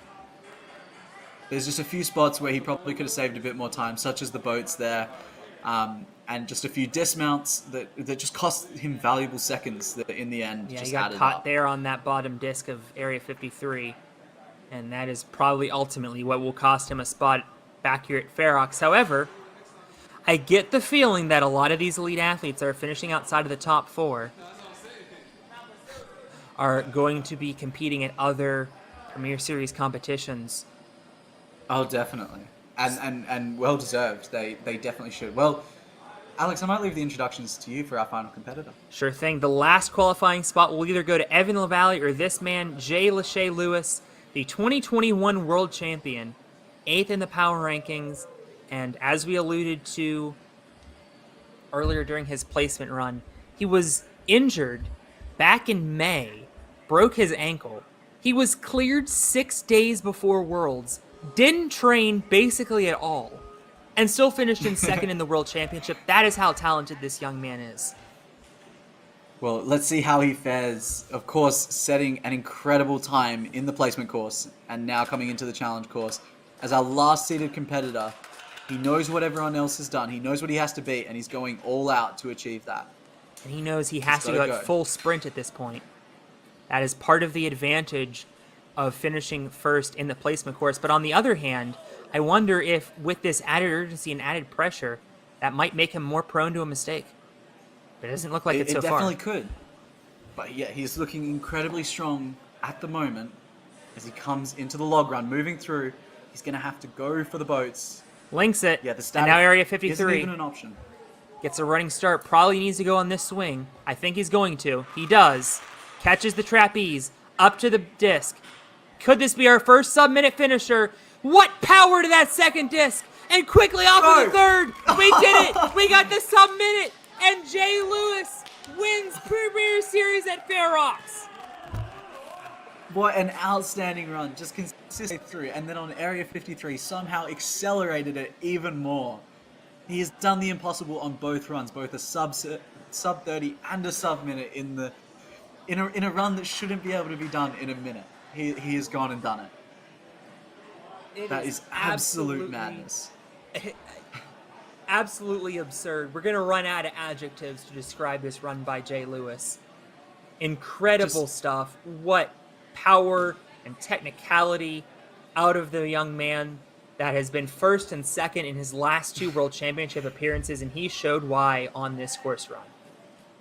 The pace at which he moved in that Area 53 was the fastest we have seen by a mile. That is what made that run. That was absolutely incredible. And I love Alex, how he was yawning at the start of his run and just still managed to come through with a 58. So casual. Okay, so looking at our top four, it has been well contested, hasn't it, Alex? It certainly has. Jay Lewis taking it home. Lucas Reale, Josiah Papel, and Jackson Erdos will join him back here at Ferox in November. I want to read you a list of names here for a second. Evan LaValle, Joe Meisner, Joe Morosky, Colton Supa, Luke Dillon, James Burns, Cody Benaway, Pax Karsla. That would be one of the most stacked fields that we've ever seen if all 8 of those competed in the regular season. All 8 of those cleared and didn't make top 4. Absolute insanity. There's no other way to describe that. I've really run out of words at this point to describe this situation. What an event. What a great way to conclude the Elite Series for this first week. And we will be back next week, and I think this is the final official standings. I think the retimes have been completed. We will be back next week at Motive Movement in Greenville, South Carolina.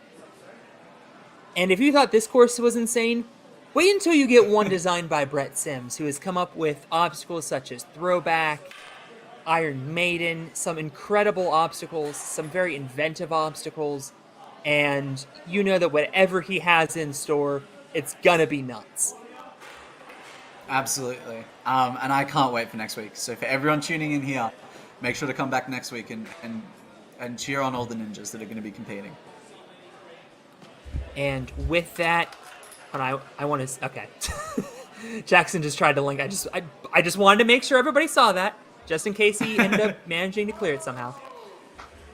But for Kane Casillas, Philip Scott, and Jack Anderson, I'm Alex Cunningham. Thank you for watching the inaugural competition of the World Ninja League Premier Series. We will see you back in Greenville, South Carolina next Saturday. But until then, good night from Brooklyn.